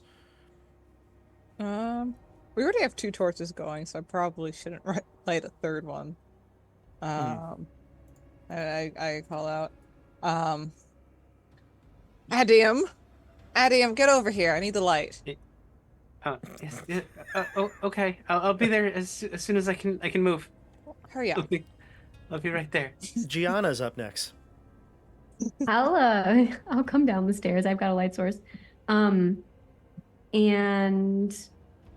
Ooh, a sheep. I know all about animals. I'm gonna Nice. tell me people I don't understand, and I'm gonna run up to the sheep, and see if it lets me pet its little head, and if it does anything. It looked very weary of Torg, but it basically, you have your own handshake with it, so you definitely have this affinity, and it lets you pet it. Oh, the sheep. Does it look hungry? It does, yeah. And actually, its wool has gotten, the golden wool has been way overgrown. It's due for a shearing. This is a mistreated golden sheep. A rare creature. We must call animal control or perhaps fix this ourselves. I'm gonna take a ration out, like a biscuit from my ration, and crumple it up and feed it to the sheep. The sheep will gladly take the food from you, and it continues to just, I guess sheep bleat? Do they bleat? Is that what the word is? Yeah, whatever. It's just like, rah, and it's eating all the food you give it. It's hungry. Can we keep it? What do you think? Yes. I'll take out a length of rope and hand it to her for like a leash. When it sees the rope, it like stops in its tracks. It's like, No. It must go free. we'll see what Francesco can do to either help this sheep or cause it some distress. Is he gonna give it a massage? Pull out his Indeed, wheels. animals love being pet. But no, I come up and is the sheep where I'm Oh, the at? sheep's Yeah. here. Sorry, I kind of missed. Oh, and I come up and say, perhaps the sheep would like some barley, and I hold out a handful of barley to the sheep. Oh, so it's so into the barley, it'll just eat and eat and eat till all your barley is gone. Perhaps that was not as clever as I thought.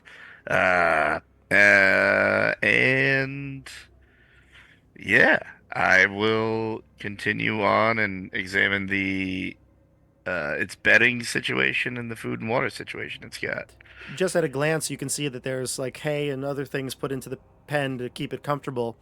But it looks like in the pen is also a set of shears and some shearer's tools, including rope to tie it up to hold it, or and scissors and stuff like that, in addition to the shears. Yeah. My friends, perhaps we can help this sheep. I believe it needs to be sheared. And I point out the tools. You know how like a dog knows when you say like you want a treat? Well, this thing, when it hears sheared, it gets up and runs to the other side of the room.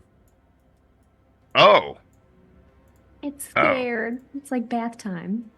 Yeah, basically. I apologize. I thought it would be like treat. Okay. I think that's it for me. Yeah. With what We'll I go tried to do. Adium next. Adium, the sheep runs right up to you. In fact, startles you how fast it was running towards you. Oh, the sheep is right here. Maybe I can go back to the other room and get some more grain for it. And I'm gonna go back to the other room. Sure. And, By the way, everybody's looking. The sheep and Adium are shaking nervously, exactly the same rate. Oh god. Yeah, we'll say you take your turn to go grab some. Yeah, and I'm bring gonna it back. grab Yeah. some grain. Is there a way I can use one of these bags that's been spilled? Like, is it usable? Can I like Yeah, maybe like fill it up a third of the way or fill it up, something. a little bit of a way, just like scooping up grain into a bag. Totally fine. You'll get as much as the bag will hold before it ripped, and then you can bring it back downstairs to the sheep. And then we'll go to Torque. You're up. Well, I brought some grain for the sheep. Torg is just annoyed with the sheep. He's gonna come over here and pull out a torch and light it up Okay, we got another torch. I'm gonna put and the hand it to Karen. Okay, Karen, your turn. I don't really understand why they're bothering with this sheep at all. Right. And Sheep. Other than it's golden fleece, but yes, I yeah, agree. and Adium completely ignored my command to him before. That's true. He so- totally did. But I listen. listened. But do you have a light? Yeah, I handed it to you. He just gave you Okay. one. Yeah. All right, let's go check this out while they, I don't know, Okay. pretend to be farmers. Teamwork. So you enter into this little hall, and you can see that the dynamic, um, the hall has changed. It's different than the others. You see that there's etchings on it leading up to the door. The door Okay. itself, like I said, is metal, and the engraving is a woman. She's walking. She has some sort of a goblet or cup in her hand, and she's holding it and her head up high. Beneath her looks like water, but at closer inspection, it looks like the water is made out of many demonic-looking hands rising up towards her.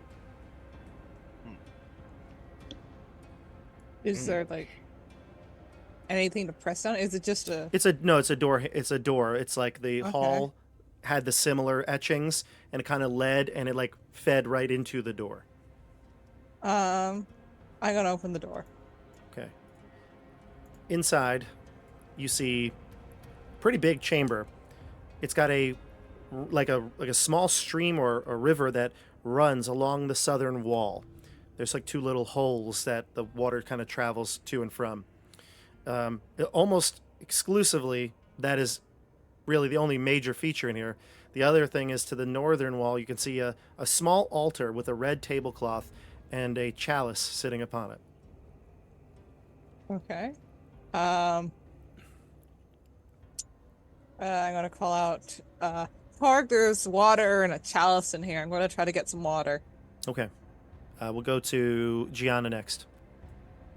I think Gianna is going to try to coax this sheep back. Maybe once Adium gets here, we can use the barley to do that. But he needs to be sheared, or he's going to be matted and uncomfortable, and it's not healthy for him. So she's gonna try to, I don't know, convince it over. Sure. Why don't you give me a charisma check? Since you are a ranger, I'm going to say you can do this with advantage here. And you have the seed that Adium brought. I'm gonna need it because I have -3 on this. Oh Okay. my. I got an 11. All right. Because you have the grain, you are going to succeed. So the sheep will come to you tentatively. I assume, Nate, you're next. Are you going to bring over the shears? I'm gonna. Yeah. Okay. So you'll bring over the shears. Maybe you just keep them, behind your I back try for to a be minute. stealthy maybe about it, and and try to also be warm and gentle towards the sheep. No need to make a roll here. The sheep is being preoccupied by Gianna, so you'll come up behind it and start to shear its wool. Now, this process will take a little bit of time, but, within a few rounds, you probably will have given it a nice little haircut. So if you want to pass some time, we can, but I know your friends are in the other room, so we can definitely check in with them in a second. Will you continue to shear it? Yes, that's what I'll spend my turn doing along with Gianna here. We make a good team, helping this poor animal. She's starting to warm up to Francesco a bit. I guess you're all right with wild animals and people. What You about sure wild are. people? You sure are. We go Yes, I to sure am. Adium. That's your name, right? I'm even saying his name wrong. Yeah. Aiden. But this one apologizes for making you say his name wrong. I'm so sorry that you got my name wrong. This guy's so pathetic. I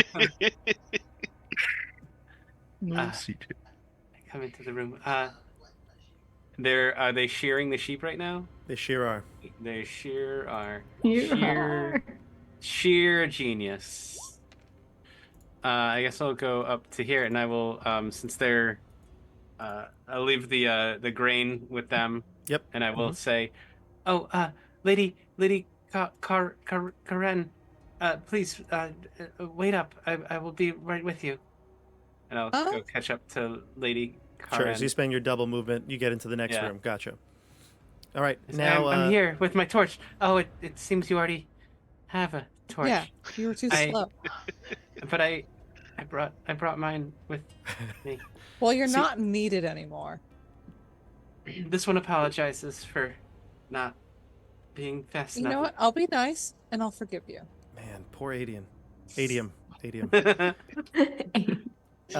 CJ, you see though in this room this river, and as you pass by it, you're trying to bring your light, and you realize So she this already is has water? it.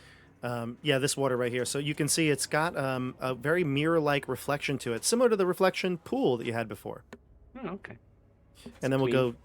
I know you don't have an action this turn because you moved twice, but we'll go to Torg next. But just letting you know, you can even from a distance see that it's very reflective. All right. Well, Torg's gonna go on in up to here. Yep, and you see a chalice sitting upon the red tablecloth. What do you do? Is there anything in the chalice? It is empty, I bone will dry. I'll pick it up. Yep, nothing happens. You pick it up. There's no source of water in here? There is a river, the stream in the water. Oh, well then. Scoop up some water. You notice that your reflection is in there, and might I say, you're looking pretty svelte right now. Yes. Give me a wisdom saving throw. Or wisdom check. No. Yikes. You got a 3? Oh, no. That's my roll. Never mind. -2. So, hey. I'm wise! 14. You're wise in this instance, but still, you see that your body is in a state of perfection, and you look damn good. I call Karan over. Check this out. And What? and as you do, you turn It's to like a funhouse mirror. as you do, you turn to Karen and say, "Hey, check me out." Something rises from the water behind you. It looks like, dare I say, a reflection of you. Oh no. And here it is. There is a creature. Oh. Ugh, there are 2 of them now. Yes, excuse the token. It does look like some sort of a ghostly figure, but it's basically you, a reflection of you. Oh no. Let's go Dark to reflection. initiative. Roll again, everybody. Goody. In trouble. Then my turn shearing a sheep. Oh. What'd Oh, you get? hey. Look at that. I see Look at these high rolls. some high rolls from CJ and Estelle. CJ, 17? Estelle, I think, are the highest, right? Yeah, so Estelle, you win first, so you're going to go, and Nice. then after you, it will be Gianna, and then Francesco, Adium, and then Torg. What do you do first? I see a copy of him, and I just decide to hit it on sight. Fair enough. Wow. Now, it doesn't, I wouldn't say it's like you're confused, like it doesn't look just like him. Yeah. It looks like it's a wavy reflection. It's from the water, exactly. It's him with a mustache. I'm detecting a theme where, or one thing already came out of water and attacked us, and now Mhm. another thing is coming out of water, and it's probably going to attack us. Stay away from the water, everybody. So I'm just going to. I don't even say anything. I just walk up to it and just immediately swing. Sure, go for it. That's a 16. 16 hits. Okay, great, and that's these 6 damage. 2. A 2, gotcha. So you hit the creature for 2, and how would you react to being hit, Torg? I would swing back at whoever hit me. Okay, so then the creature will look to do that. But in terms of like if you were attacked, what happens? You get enraged. I imagine you're a big Yeah, I'll tough fighter. snarl at it. Yeah, that's what this spit creature at does. it. Excellent. I would Um, hug it very gently. Oh, would you? Yeah, Lovingly. yeah. Gianna, you're up. You hear the sounds of combat coming from the other room. That's probably fine. Do you want to continue shearing and feeding? How are we looking on the sheep? Are we like, if we were to keep going at this pace, how long would it take us to shear it back to a comfortable level for it? Let's see. Let's roll for it. 4 more rounds. Oh my gosh. This is a lot of work. Just give him a hawk, Yeah. and then he can Yes, come yes. Yeah. Yes. Sheeps, you need to take breaks during shearing because sheeps get upset emotionally, and That's right. Yes, of course. right. So okay, I'll probably spend this round finishing up the sheep's shearing halfway, and then move towards the combat after that. Perfect. You just come into the other room, find everyone dead. Yeah. Yeah. Oh. Well, it looks like Torg killed everybody. All right, He snapped finally. we go to Francesco. You still? Yeah, shearing? I mean, I'll finish up shearing. I'll give the sheep a little hawk action. Mm-hmm. I'll pull out my mirror and like put it in front of its face and like bring it around the sides of its head. You know, give it a little look, and then let's see. Sounds like our companions may need some help. May Geed guide us in helping them. There you go. You're a Geed follower? I am a Geed follower. Feast am I. Smurf in the wilds. And Kelsey, can you clarify everything? Is it pronounced Geed? That's how I pronounce it, but I don't want to say you have to do it that way because Canon. It's also how Francesco pronounces it. You hear that, everybody? Kelsey said it. You definitely have to pronounce it that way. So do it. We go to after CJ is next with Hey. Adium. Adium goes. He'll take a step back away from the water, and he'll shoot a magic missile. Hooray! You're lucky you still have that. It is. Yay! Oh, a 17. That'll hit. Or not hit, 2 but damage. succeed. That means I don't lose my spell, and it takes 2 damage. Nice. Magic missile. Yeah. Pew pew. You're doing it. Yeah. Does he Torg. make his own sound effects? Yes. Pew. Torg is gonna swing at Torg. Does it sound like this? No, probably not. Close. Torg rolls a 17. 17. You connect.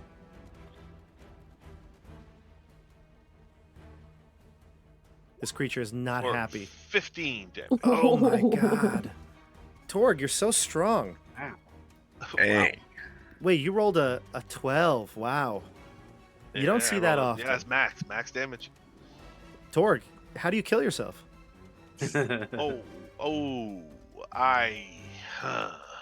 Your reflection, I should say. I'm kind of torn by this. Let's see. Kind of torged? Well, I don't know. I'm at a loss. I will simply put my sword through his chest and then catch him as he falls and lay him to rest back in the pool. I'm gonna give you a luck point for that. Nice. There you go. You'll hear the chamber even accept that. The chamber just loves what you've done.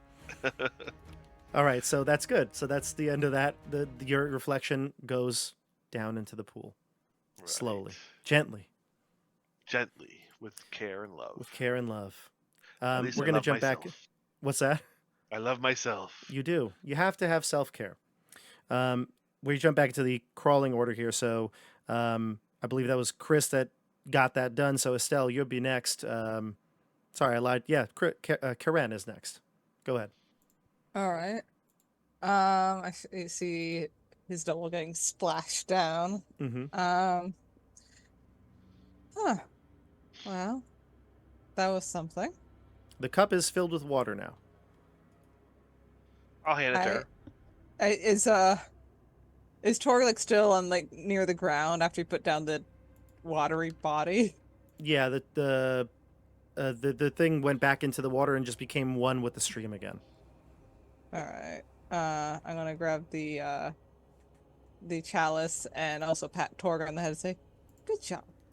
And I'm gonna walk out with the chalice of water Nice. back to the other room. Sure. Back to the sheep room.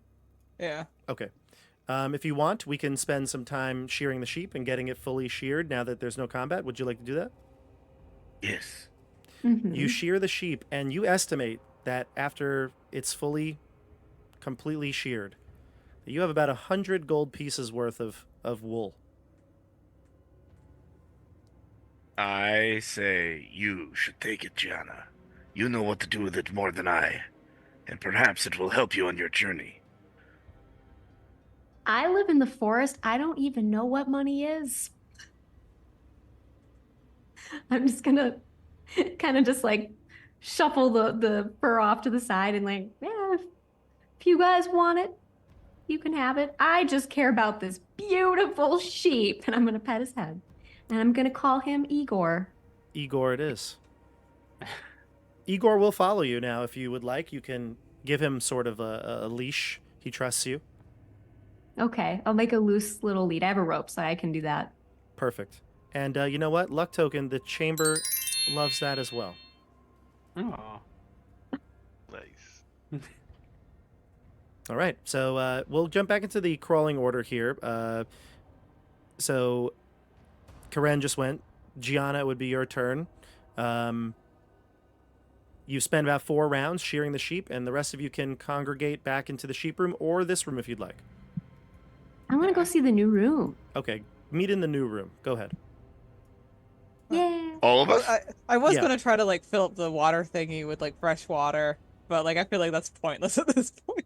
It would take many trips back and forth, Yeah. and many looks into the water. Hmm? And many looks, views into Yeah. the reflective So I'm water. just like standing there awkwardly holding a glass. Drink it. Drink from the goblet. Don't look too deeply into the water. It tends to make you have to fight yourself. Go into the light. No. Wait, whose turn is it? It is, well, we'll start with Gianna, because Karen was the one to determine where you're going to go into the other room. So, Gianna, what do you do Okay. now? So Karen is like contemplating drinking this. Does it look in any way like the potions of vitality or like it could be mystical? It doesn't look like the potions. It clearly is like, looks like water. But based on everything you've known about this place, you get the sense there's got to be something more to it. It is Maybe pretty clear water, though. maybe I could try something if there's an opportunity. Mm-hmm. Mm-hmm. What do you know, tiny person? I haven't done this yet. I feel like I should have done this several other times before we did things. But I cast detect magic. Ah, I can try and detect Sure. magic. So see what you get on your cast. yeah. Oh, that wasn't supposed to be a nat. It wasn't supposed. With advantage, you mean? Wasn't supposed to be with advantage. So So we it were would've looking been at the an 8. 6. So I'm Is- gonna have to use my luck token. Go for it. Worse. Oh no! You lose well. detect Uh-oh. magic. Good thing you didn't use it at all. Yeah. It's okay. Never mind. I guess I can't really. No. I thought maybe I'd be able to see if there's any magic around, but it feels like something in this space is preventing me from really seeing any. Middle school memories coming back, flooding your mind. It's not good. Listen, I swear, this never really happens. It's okay. Mhm. Never. We go to top of the order, Torg. Well, Torg's gonna head over to this door and check it out. All right. This door does seem to open just like the others, a simple wooden door, and leads to a hallway. This hallway, though, you can see turns to the right. It's not a simple straight hallway. After about 20 feet, it turns. Can I go on down that way? You can go to the edge, yeah, right there. Go there. Yep. You look down the hallway and you see a staircase rising up to a dark chamber. All right. All right, I do we'll have go my to- torch. Yep, we'll go to Karen and then Gianna on deck. If it gets to combat, I'll drop the torch. At my Okay. feet. Estelle and then Kelsey. All right. So did nobody drink the water then, or wait? Nobody sorry. drank it. It's in your hands. I'm gonna Please. chug it. Yes. Yeah, I'm gonna live free and wild. it tastes rather refreshing, but no other effects. All right. Okay. Please don't step on the power button, Jojo. Oh, your cat? Yeah, he's He's a feisty one.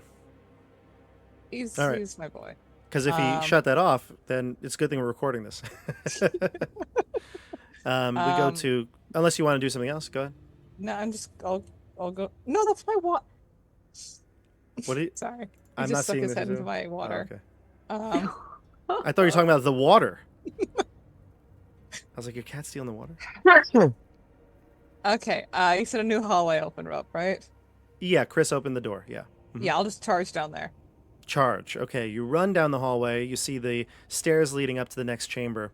It looks dark, but of Yeah. course, you have a light and Torg. Yeah, I'm gonna shove past Torg and keep going.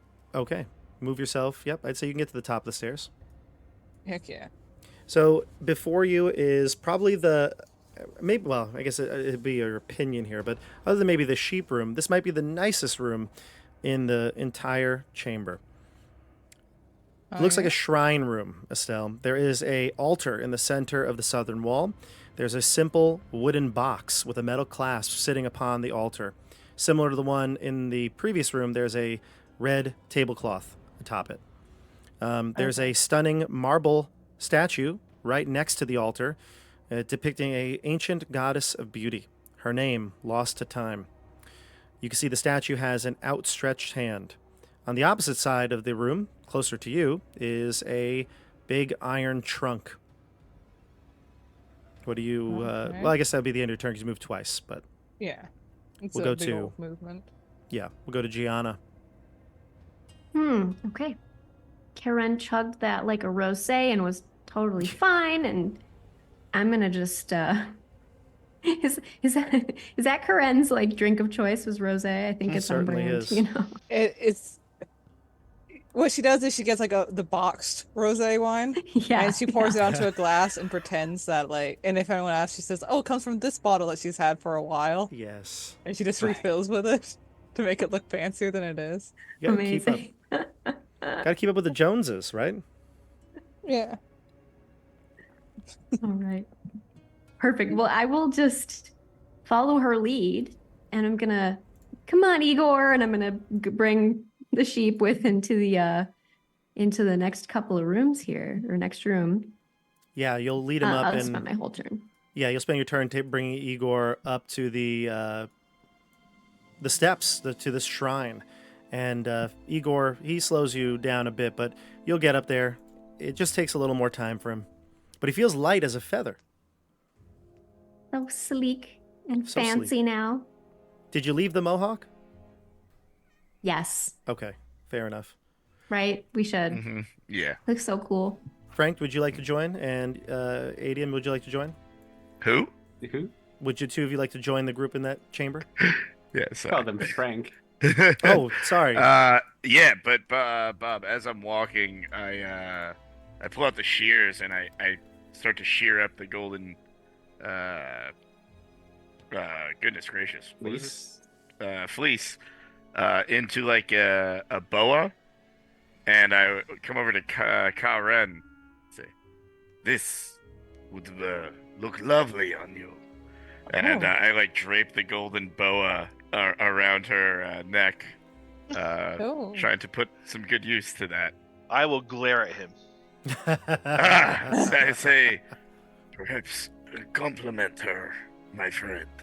I loudly say, "Thank you, Francesco. This is lovely." Man, Francesco is the Indeed. ultimate wingman here. I made one of those for my mom once. I'm sure she's very proud of you. Sure, it was beautiful, just as she was. Let's jump into the room now. Torg. Okay. Well then. I'm gonna go over here. There was something on the red Yep, tablecloth. a simple wooden box. I will look at it. Does it open? It could. It has a metal latch. It's not locked, but it has a metal latch. I will open it. Okay. Everyone in the room needs to give me a wisdom saving throw, please. Oh. Wisdom save. boy. Wisdom check. Oh. Wisdom. Wisdom hasn't been the strong suit for some of you. Even for those of us it is. Yeah. Roll a -3. Oh shit. With 0. A Hey, 0. I got the 5. Chris rolled a 0. Kelsey a 7. CJ a 20. Not bad. Estelle a 10. And Nate a 5. That's correct. Okay, well, the number you were looking for is 15. So if you did not roll a 15 or higher, you fall asleep. Oh no. Oh, What oh if you have no! one I'm of getting them? flashbacks. I dream finding love. You dream of finding love. He'd guide me in my sleep. Golden sheep in my dreams, sleeping over a fence. It's just Igor every time jumping over a fence. Yeah. Yes, with his Over. hawk, just. Yeah. All right, so then we go to Karen would be next. Are you asleep, Estelle? Yeah, I Okay, so rolled you're- 10. Yeah, you're snoozing. Am I the only one you're awake? Yeah. are you sleeping as well? You're sleeping, right? I think you're the only one awake. I think I'm the only one awake. Oh, you're the only one awake. I think I'm the only Oh boy. You can only Okay, save one person. Adium. What do you do? This is I don't know. It's there's so we go over. Does it seem like whatever it was came out of the chest and has put everyone to sleep, or Nothing came out of the chest. nothing came out? It's it's just opening the chest caused everyone to fall asleep. Yeah, let me be clear though. There is a chest, and it's actually on the north side of the room. You can see it on the map, Oh, the bigger So one. this is yeah. A small box, a small wooden box was The open. small wooden Yeah. box opened and everyone fell asleep. Yep. But it doesn't look like anything came out of the box, like a mist or a gas Nothing. or anything. It Nope. just opened and everyone fell asleep. Is the goat still awake? The goat's fine. Goat's awake. Ah. Okay. Um, Strong like goat. and what this statue is of a. An ancient goddess of love whose name has Okay. been lost to time. Does it look like either of the statues out in the front? No, it does not. It looks unique. It looks unique. Mhm. And I've got all the time in the world while everyone else is stuck asleep.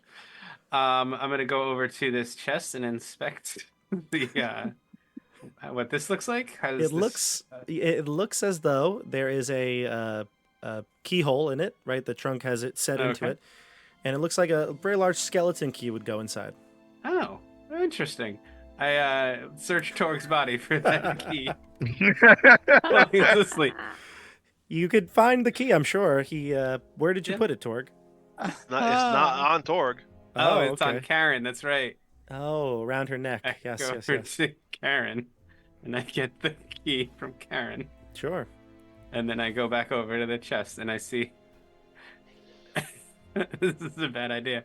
I see if the key opens up this chest or unlocks it. Dang, your true colors are showing. Wow. Slowly but surely, each of the teeth on the skeleton key clicks in.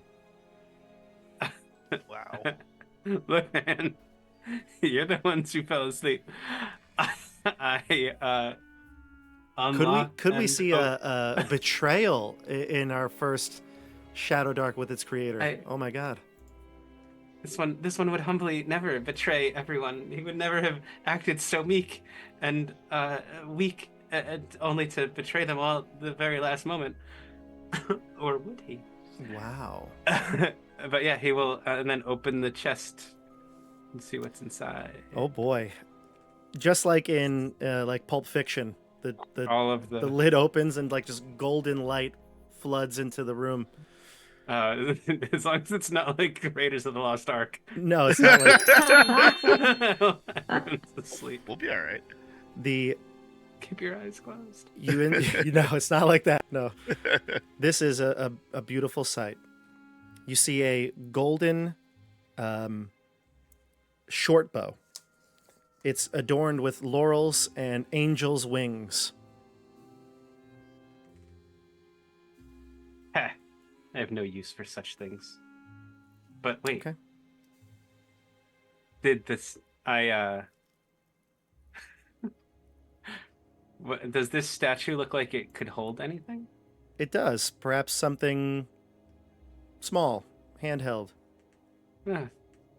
I will reach in and take out the bow go over to this statue and see if it can hold the bow. It cannot. It doesn't fit in. It looks like it needs something okay. smaller. Something smaller. Yeah. You're a wizard, right? You're like a Yeah. intelligence based. Yeah. And yeah. It seems like it would hold a chalice, like the one that you Oh. found in the other room. Okay. I guess I'll go You go back and take your back to chalice. the other room. Get the chalice. Okay, you get. And Do you get come water? back. Is that what you're doing? Uh, Because you're moving back. She had the chalice, I think. she had the chalice. Yeah. Yeah, I guess I'll Okay. fill it with water. I'm thinking this is taking a couple turns, right? I'm just gonna roll. Yeah, someone might be waking up. Some random encounters. No. They are Oh. asleep. They are asleep as though they were like fast asleep, normal like rest sleep. Oh, So- okay. That's good for them. What would normally wake them up would wake them up like a shake or something like that, Oh, okay. which you're not going to do, He's I'm like assuming. which I have not been doing because I've been Yeah, you're enjoying slowly- this. Yeah. This is payback. So, CJ, and then you- I will put I guess the chalice with water in. I feel like it should be something else more than just water, but yeah, I'll put the chalice with water in the hands of this statue. Okay. CJ, you said you took the bow as well, correct? I did. Okay. So you place the cup in the hand of the statue, and you gain a blessing. Ooh.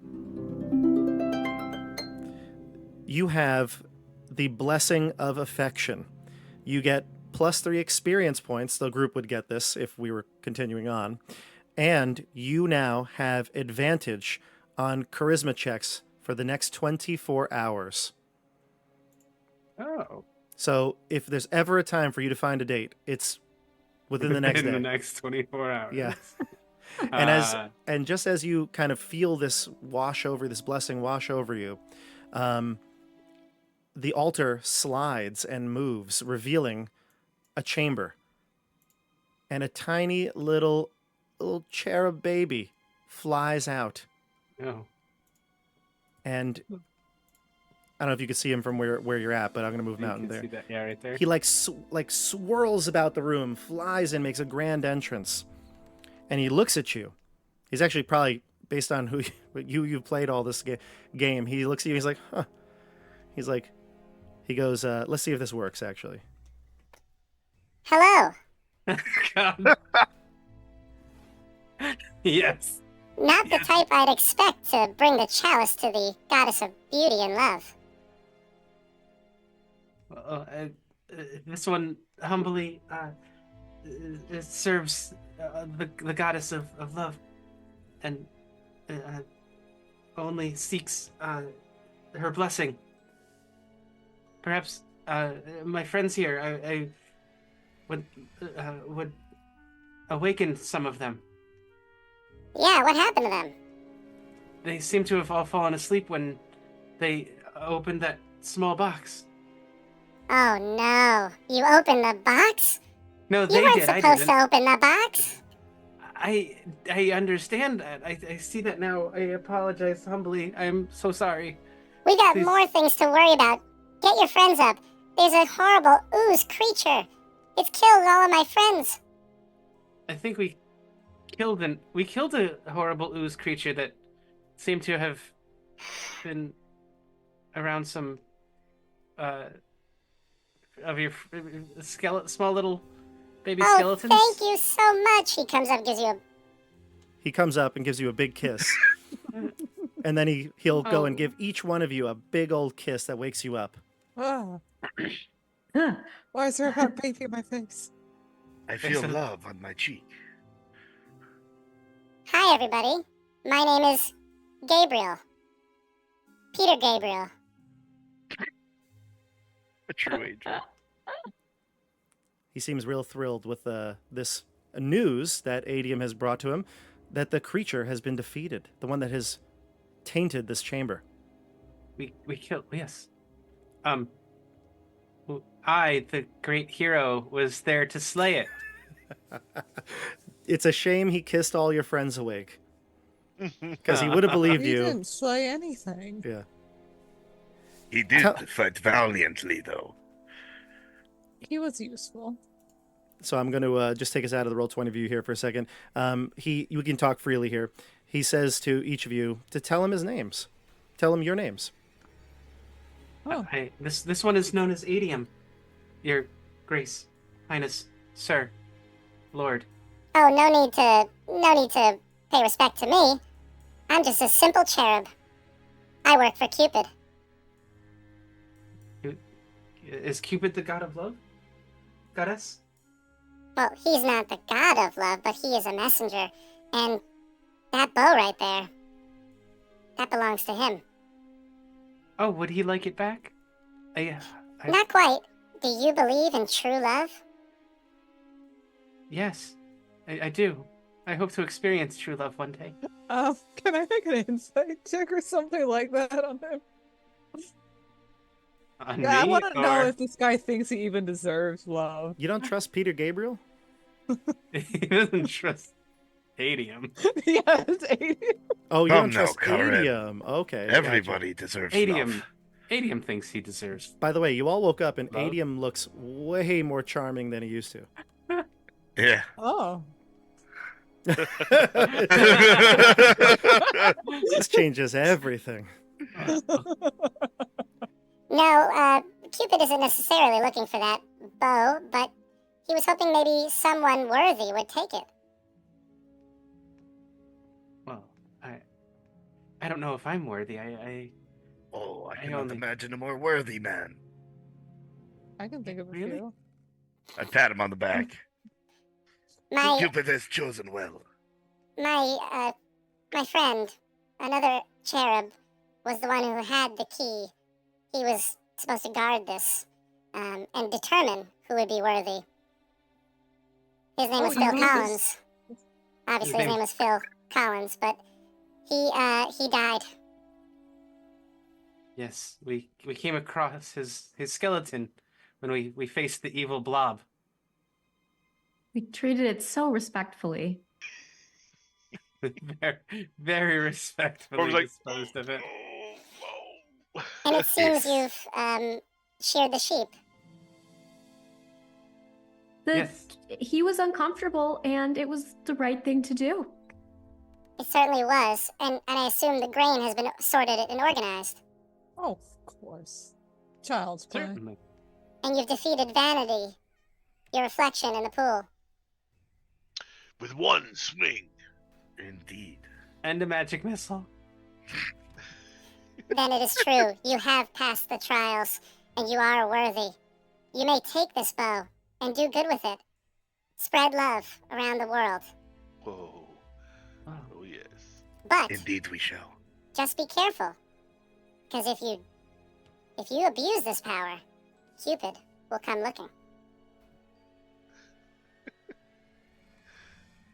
I wouldn't abuse it.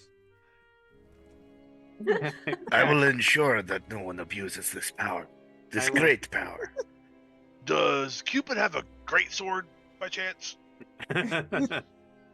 Something that's not dexterity based, maybe. He has many weapons, but not here. He's got a whole arsenal somewhere else. So it's at this point that your characters are given the bow. Whoever takes it, I know Adium has it right now, but this is your loot and your treasure, along with the fleece from Igor and all the other trinkets and things you found. This is a pretty big score for you, Shadowdark crawlers. Any other questions for our friend Peter Gabriel? Were you trapped in that room? No, that's like my safe room. Oh, I hid there. You were hiding. How Mhm. long have you been in there? 4,000 years.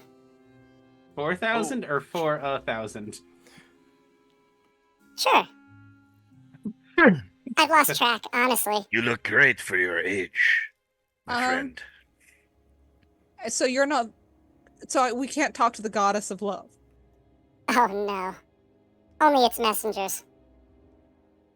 But I need to talk to her. I'll put in a good word for you. You know what you could do? You could take the bow and abuse the power, and then you'll definitely get to speak to Cupid. You know, that would be the way to the manager. He has fallen in love with mortals before. Oh, I think I can work my charm then. So the rest of you get the loot. Peter Gabriel escorts you back to the Heart antechamber and bids you farewell. You may never come back to this place, as the water will rise here in Paradise Falls. And that is the end of Sweetheart Sanctuary. Thank you for playing. Happy Valentine's Day to all of We you. did it. Happy Valentine's We Day. saved love. Happy Well Valentine's. done, man. We found love ourselves. Karen will definitely The real love work was hard. The love was there the whole time. And I will say, look, if you're playing this as an actual adventure, I didn't even mention this at the beginning. Whoops. Check down below in this YouTube video because we have description. I'm going to put links for Kelsey stuff, for Chris, for everybody here, right? Estelle, all her art and stuff like that. But then also, I'm actually going to post this for free on my Patreon. You won't need to join it. It's just where I can deposit it. But I have it. It's actually, and I kind of tried to keep it, Kelsey. I don't know if you can see this, but I tried to keep it like in the format of your one-page adventures. Cool. So it's kind Yeah. of like basically the same, one page front and back, and it has all the stuff that we just played through. So if you want to play this, you can. And if you tie this into more of a campaign, Cupid will probably come looking for you, because if there are any of the players are like you all, you're gonna do horrible things with this bow. So. We did. I was gonna say, I think Francesco, by the time they get to the entrance, would come to the realization he was trying to be respectful to, a messenger of a god, but the idea of the bow would, I think, take away from his life vision of everyone searching and finding their own love. That is a noble sentiment, and you're probably I right. think he would find a different path. So that's fine. So Francesco would definitely find a different path. What about Gianna? I think Gianna would know that she was more of a danger to society trying to wield this bow than not, because of her incredibly low dexterity. And she would try to bring Igor so he wouldn't have to be buried under the lake again. And I think she would retreat into nature and care for Igor, knowing that she would one day find love since it's real, and just being one with nature until then. And I think the god of love would look on that and smile. So you maybe didn't find a partner, but you found a true friendship with this sheep. Yes. There we go. And what about Torg? I know Torg is upset. It's not a great sword of Cupid. I could care less about a bow. Come on, Francesco, let's get out of here. We'll leave Karen and Adium together. We shall find our true love, my friend. Show me how to do this. Oh, it's going to be like Hitch, Will Smith, Francesco Will Smith. Come on, teach me the way. I don't know if Francesco's as smooth as Will Smith, but There's a bar down the road. Oh, he's so happy to smooth. heal Torg up whenever they get into a scuffle. There you go. And Karen, we know you're going to abuse this, so you Oh probably yeah, won't. she's gonna I try. don't think- She's gonna try to get the notice so she can eventually try to seduce Cupid, I guess. Yep. Yeah. We know So your goals. we'll see I how don't- that goes. She'll probably get smited, but in the meantime, she's gonna go mess with her ex-husband. Oh, Thorvald. Make Make you him A fall in love with a glutton. toad or something. And then I think it's only fitting, Adium, you get the last laugh here. You have the bow. I have you the bow. kinda I don't have- think he would. I don't think I would give it up to Karen or anyone. He would definitely hold on to it as the treasure of the camp, the dungeon, and Mhm. would probably try very hard not to abuse it, but would feel very tempted by this new power that he's found Yeah. for you have- himself. You can After literally being so humble towards Yeah. everyone, he feels like maybe he has some power over people. You do. You can literally bend the fabric of love with this bow. So we'll see. Maybe in another long, far away adventure, Adium finds his true love. Maybe. Maybe.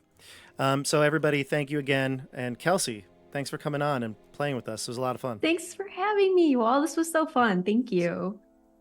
And check out, like I said, everything Shadowdark, Arcane Library.